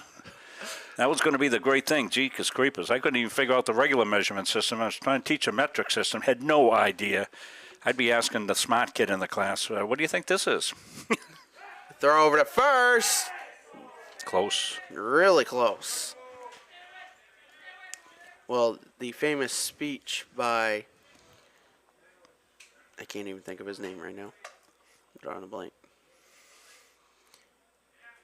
But the famous speech in Any Given Sunday, Al Pacino, where life's a game of inches, would be a null and void speech. Yeah. And I don't think it has the same rhyme and rhythm if you say life's a game of centimeters. We're begging for water up here in the booth where most of the season we've been after the hot coffee. Cody Cleveland looking sharp in his debut. This is the 2-2, grounded to short. Robertson will take it himself, step on second, and that will do it. After 3.5, Mustangs up 5-0. I'm going to stay with it here for the... I didn't check on the, see if anybody's on the trivia question, Patrick. Let's see. And you get double points if you can name the song and the artist.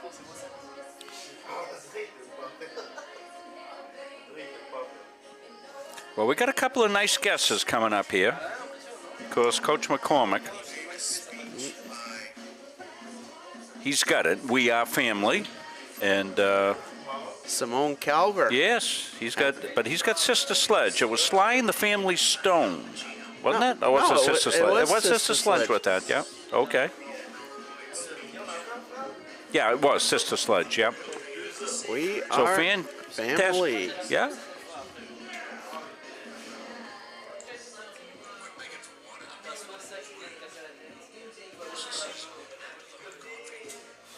So, Mr. Cal, we'll be shipping you some leftover Easter eggs down to Australia.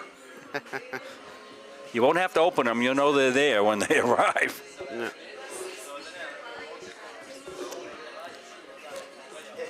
It's really amazing. Everybody full of smiles and laughter, and, you know, it's a holiday weekend, of course, and up here in Maine, it's a holiday on Monday, and it's a weird holiday. It's Patriots' Day. Yeah, a two-state holiday for that matter. Yeah. In which it becomes a legal, quote-unquote, federal holiday as banks are closed. So that's Massachusetts, and of course back in the day, Massachusetts, I mean Maine was part of Massachusetts until the compromise made them a state. That also gave Missouri statehood at the same time. Missouri Compromise, 1850. You're close, Rob. 1820. 1820, right, 1820, yeah. Had the wrong decade. I knew it was 1820, but I said 50. Pitch in there for a strike to Brandon Gore. Want to thank everybody for participating in the trivia questions. That pitch outside, 1-1. The old Paul Revere. They reenacted that last night, I believe, or tonight they're doing it. The Midnight Ride.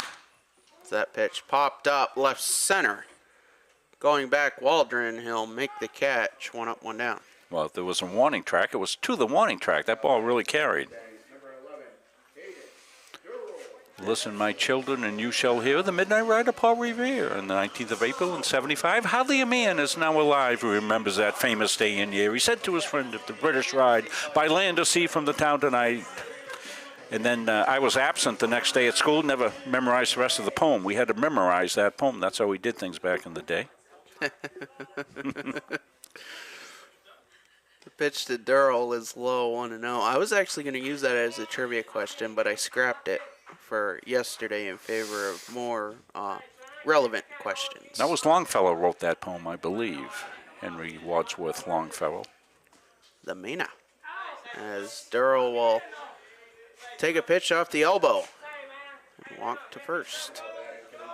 Number 25, As Garen Post will step in. 250 years ago, that was. Yep. Now we're coming up on the 250th anniversary of American independence. That will be next July.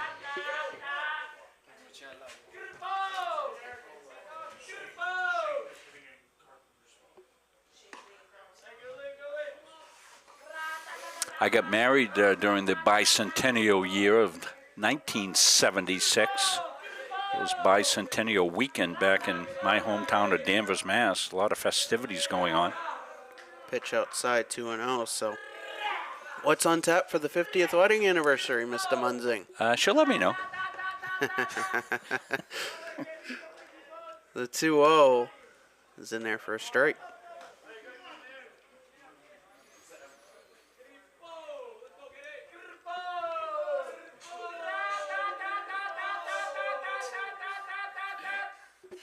Hear the chatter downstairs. As we said, everybody in just a fantastic, nothing like a 70-degree day when you've suffered through a long winter or a dismal spring.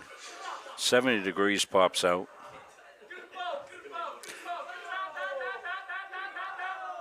And the pitch outside 3-2. Because from previous games, everybody was so chilly in the dugout. Everybody's wrapped up in blankets and stuff like that, just trying to stay warm. The payoff outside, and Post works a walk. 2 on, 1 out. Now batting for the Mustangs, number 3. Sounds like a motorcycle downstairs.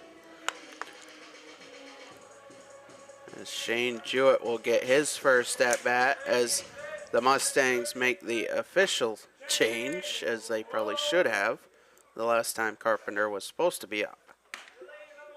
Pitch upstairs 1-0. Well, I wonder if, because they did not challenge that as a batting out of order, that if you don't challenge a batting out of order, the play stands. I'm going to have to talk to coach and get the explanation. As a baseball guy, I really want to know that. Jewett tries the bunt. The pitch misses. The third baseman came in on a throw, and Durrell will score. Post advancing to second, and it's 6-0. Well, that's the strangest run scored today. Steal of third, fake bunt, third baseman comes in, and that's your mistake right there, because the third baseman, he's got to be the anchor guy. Pitcher's got to cover third on a bunt in that situation right there. They misplayed it defensively, and it cost them a run. The 2-0, line to left, and caught on a line. Post will go back to second, 2 away. Now batting for the Mustangs, number 19. As Jake Calver steps in.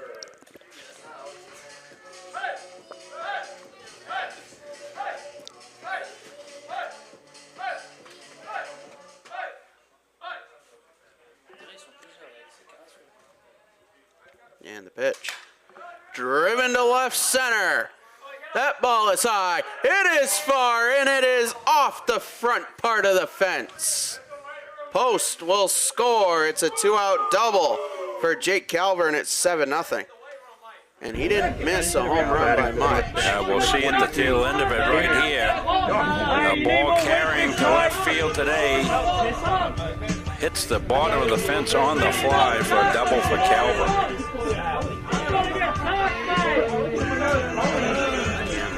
Cam will step in 0 for 2. 1 on, 2 out, 2 in. The pitch. Popped up, short right, and that will drop in for a hit. Calver rounds third. The throw coming in. The play at the plate. Not in time. It's a base hit and an RBI for Cam Dostie, and it's 8-0.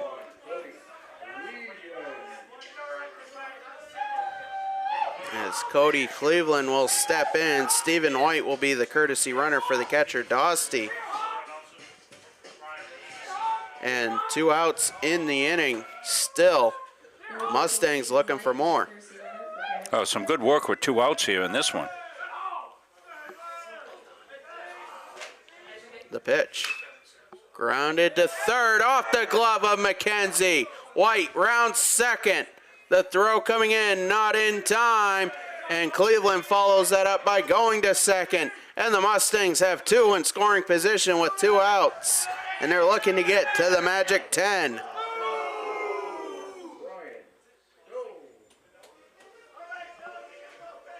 In the bottom of the 4th, yes.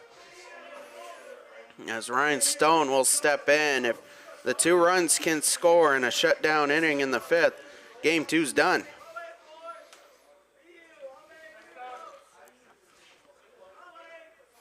And the pitch to Stone. Off speed, swung on a miss.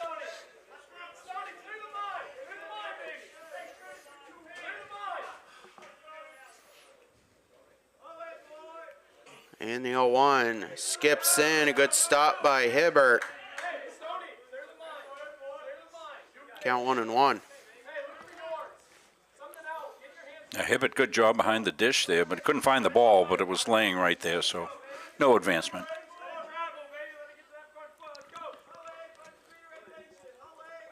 And the 1-1. Outside, 2-1. Mustangs with 3 in the inning, and they're looking for more. Yeah, I love the sandwich with 2 outs, too, Patrick. All the runs with 2 outs. I'll have to look back. Yeah, pretty good job, though, keeping the innings alive. 2 in the 1st, 1 in the 2nd, 2 in the 3rd, 3 so far in the 4th. Pitch in there for a strike, and all of these runs are as a result of the second out or after the second out. Yeah. And the payoff. Slow roller to third. McKenzie throws it wide. White scores. Cleveland scores. As Stone will reach first, and it's 10-0.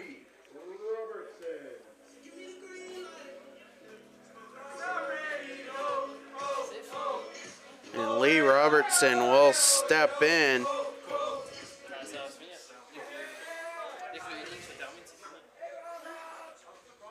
And the Mustangs will bat around if the on-deck hitter, Brandon Gore, gets to the plate.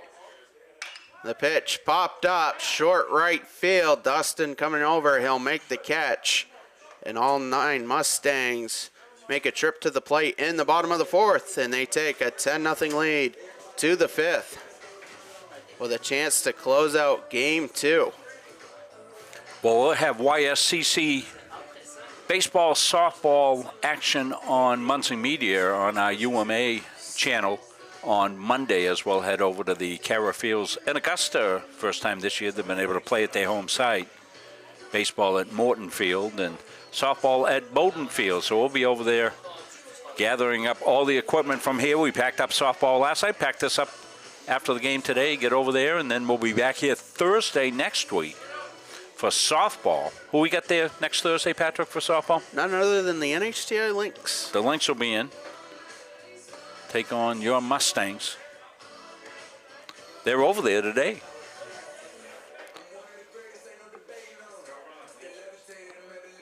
And then something baseball-wise coming up on the weekend. More information will come out of league headquarters. We'll have a good beat on that by Thursday. It'll probably be discussed before then. It'll probably be squared away. I think they've done a really good idea. That's good. To be announced which teams to be where, it would make sense that whichever bracket the Mustangs are in, they come here, and the same with SM, wherever they are. But if they're in the same bracket, that could be a little hairy. So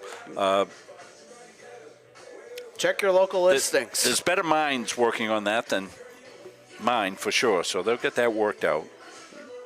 But we will have a Moose Call on Monday as Chris Wheeler and I bring you Moose Seawolves baseball, a 9-inning affair starting at 1 o'clock. And Andy Munsing's going to join you for that one.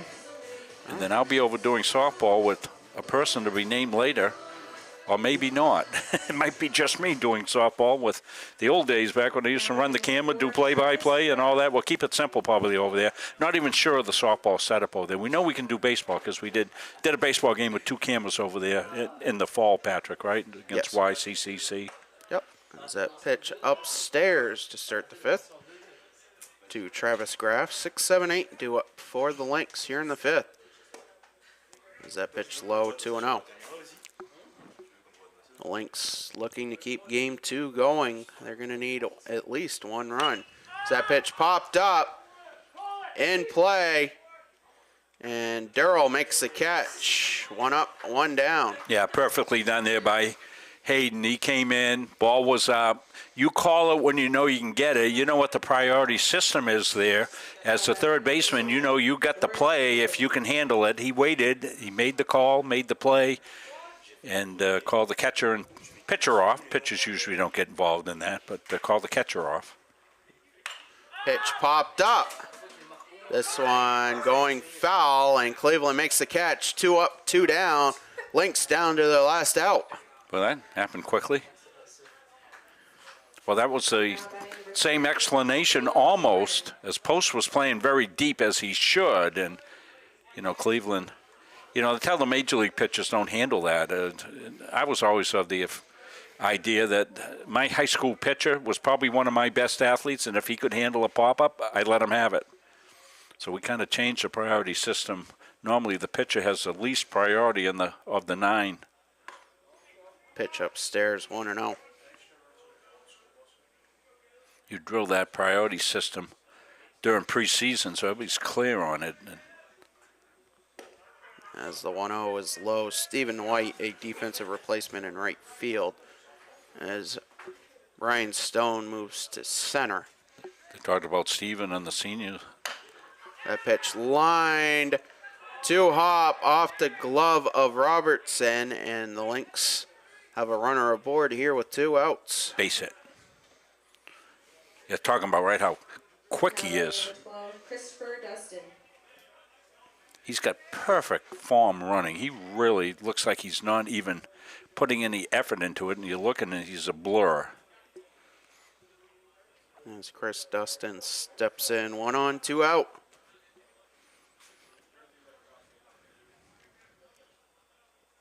And the pitch, line to right center. That will drop in and split the outfielders.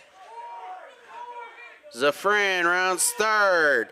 The throw coming in, not in time. It is a double and an RBI for Chris Dustin, and it's 10-1. I'll give the Lynx credit. They're not going quietly into this good night. Now batting number 15, Maddox McKenzie. As Maddox McKenzie will step in. So if you were due to get up for the Mustangs in the next inning, you'll probably go, good, I get another at-bat. Because we will play the bottom of the 5th now.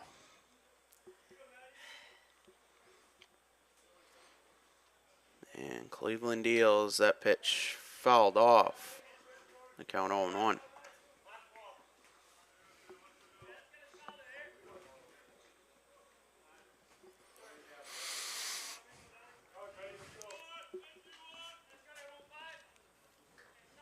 And the 0-1 is low, 1-1.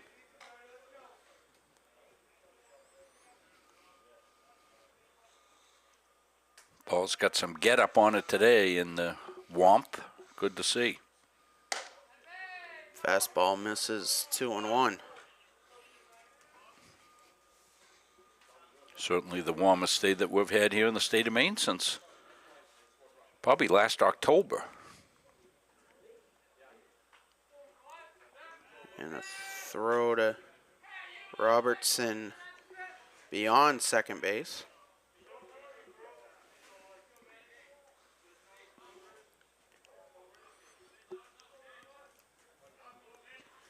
Two-one count, 2 outs, runner at second. And the pitch. And their first strike, 2-2. Mustangs will need at least 1 in the bottom of the inning.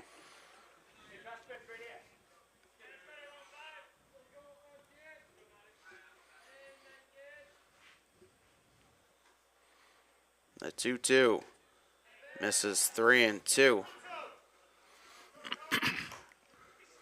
of the things you want to be aware of as a pitcher, you want to keep that runner at second base. It really doesn't mean that much there, but before you start coming to the plate, you want to get your head around to get focused back in. Just like that. Payoff. Swung on and missed. Strikeout for Cody Cleveland. We go to the bottom of the 5th. Mustangs can walk it off.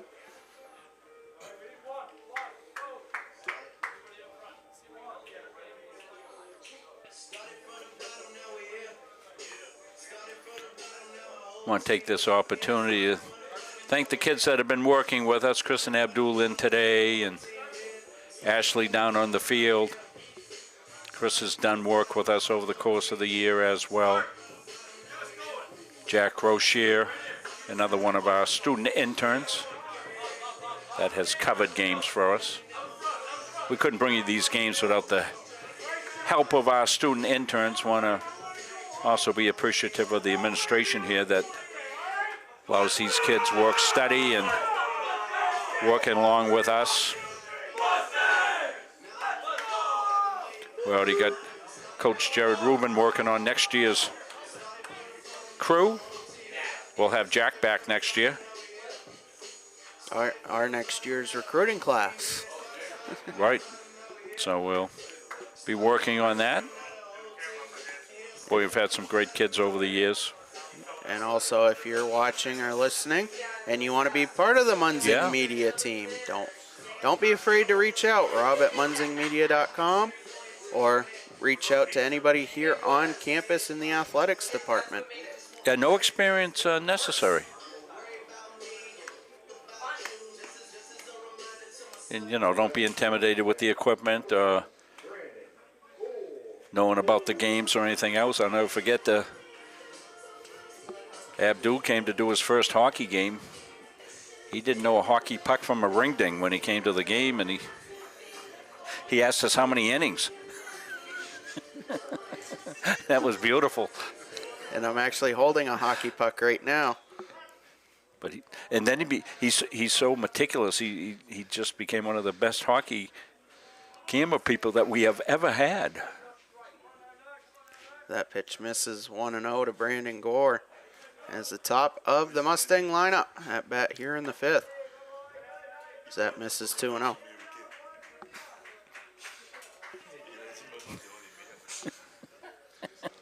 Abdul's laughing back there. Chris has explained what I just said. Pitch in there for a strike, 2-1. 10 runs on 10 hits for the Mustangs. 1 run on 4 hits for the Lynx as that pitch grounded to short. Zafran with it over to first. 1 up, 1 down.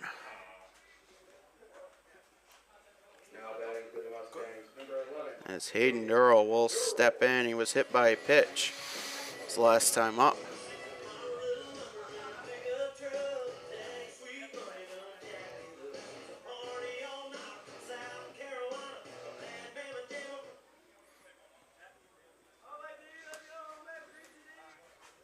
And the pitch misses low, 1-0. Travis Graff now at 88 pitches.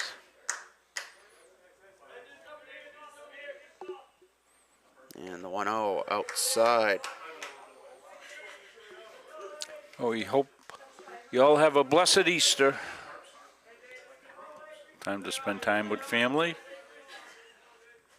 The 2-0 grounded to third. McKenzie with it over to first. And 2 up, 2 down.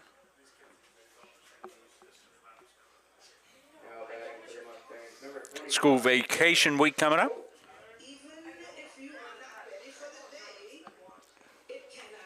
The Portland Sea Dogs are in town.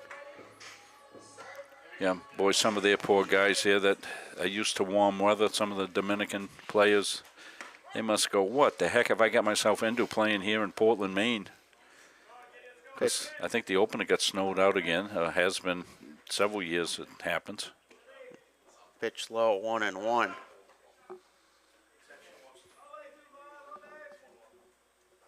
But today we rejoice with the warm weather. Pitch to post, driven to right center. Back is Waldron, and that is gone! Garen Post sends one over the right center field wall. And the Mustangs walk it off in the bottom of the 5th and sweep the doubleheader.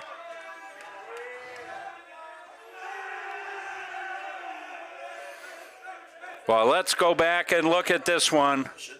A walk-off. We've got a long replay here. Hope we get the whole at-bat. You're going to see it up and over.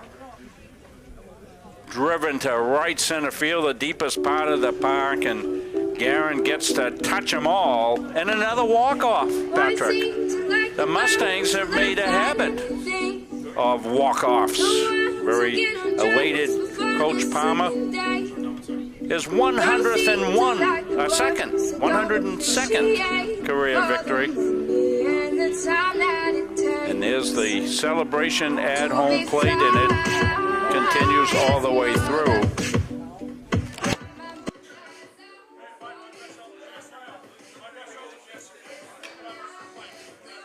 So we come back like.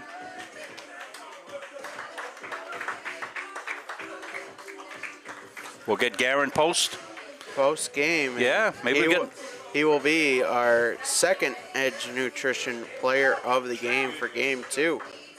Yeah, so we're going to get Caleb go down, and we ought to feed that mic down to Caleb, Patrick, and we'll get Guerin on post game. The final, we got to redo the scoreboard here. Mustangs walk it off with the solo home run by Guerin Post. We're looking to get Guerin down on the field as we send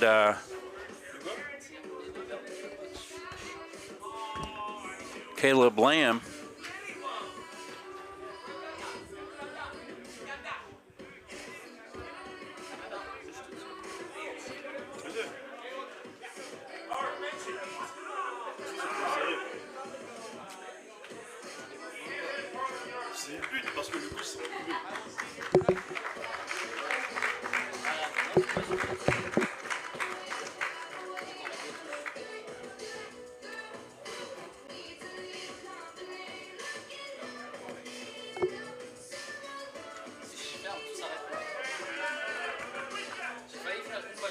So Guerin Post will be our Edge Nutrition player of the game.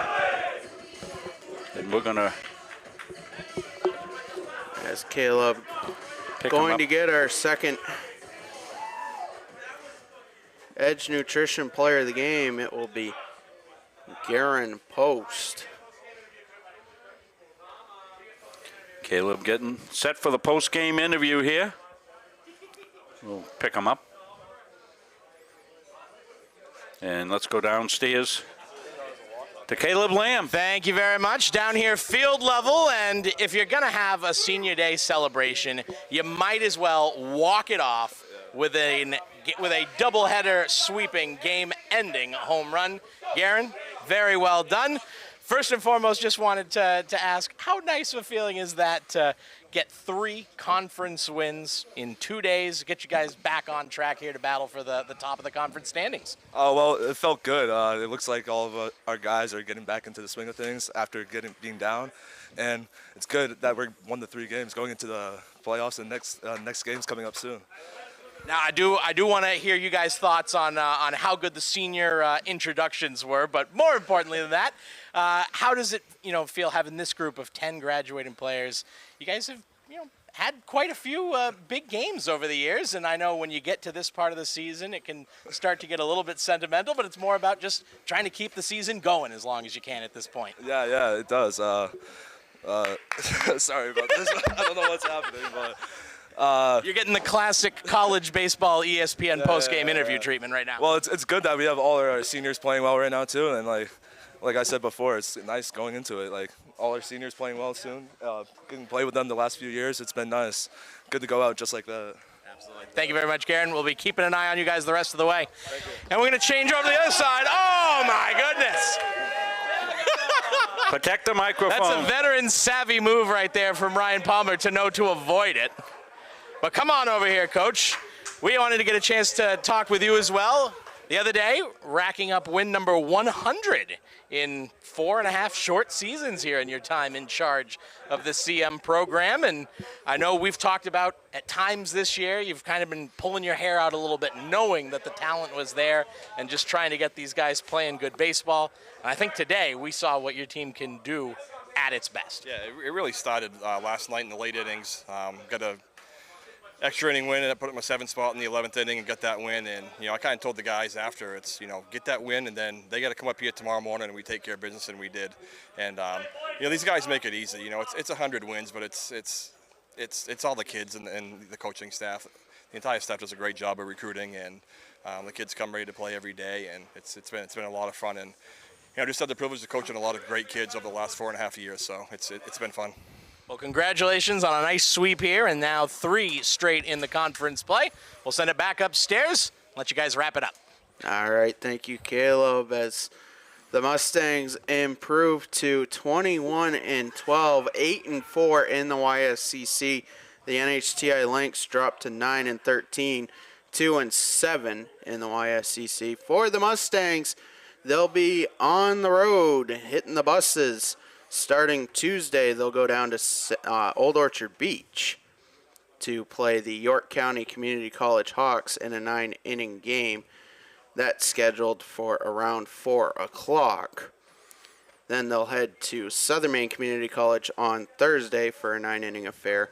That at Graves Athletic Field on the campus of Southern Maine Community College.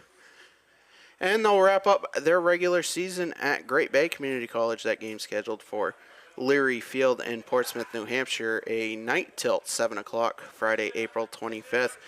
Beyond that, check your local listings as to the playoff seedings and locations, as the Mustangs will look to battle it out for a YSCC title and an automatic bid to Du Bois, Pennsylvania for the USCAA Small College World Series. So for everybody that makes this possible, our executive producer, Mr. Rob Munzing, Chris Needaway, Abdul, our cameraman today, Ashley Prashant, I'm Patrick Dexler saying so long from Auburn. Mustangs sweep the Lynx.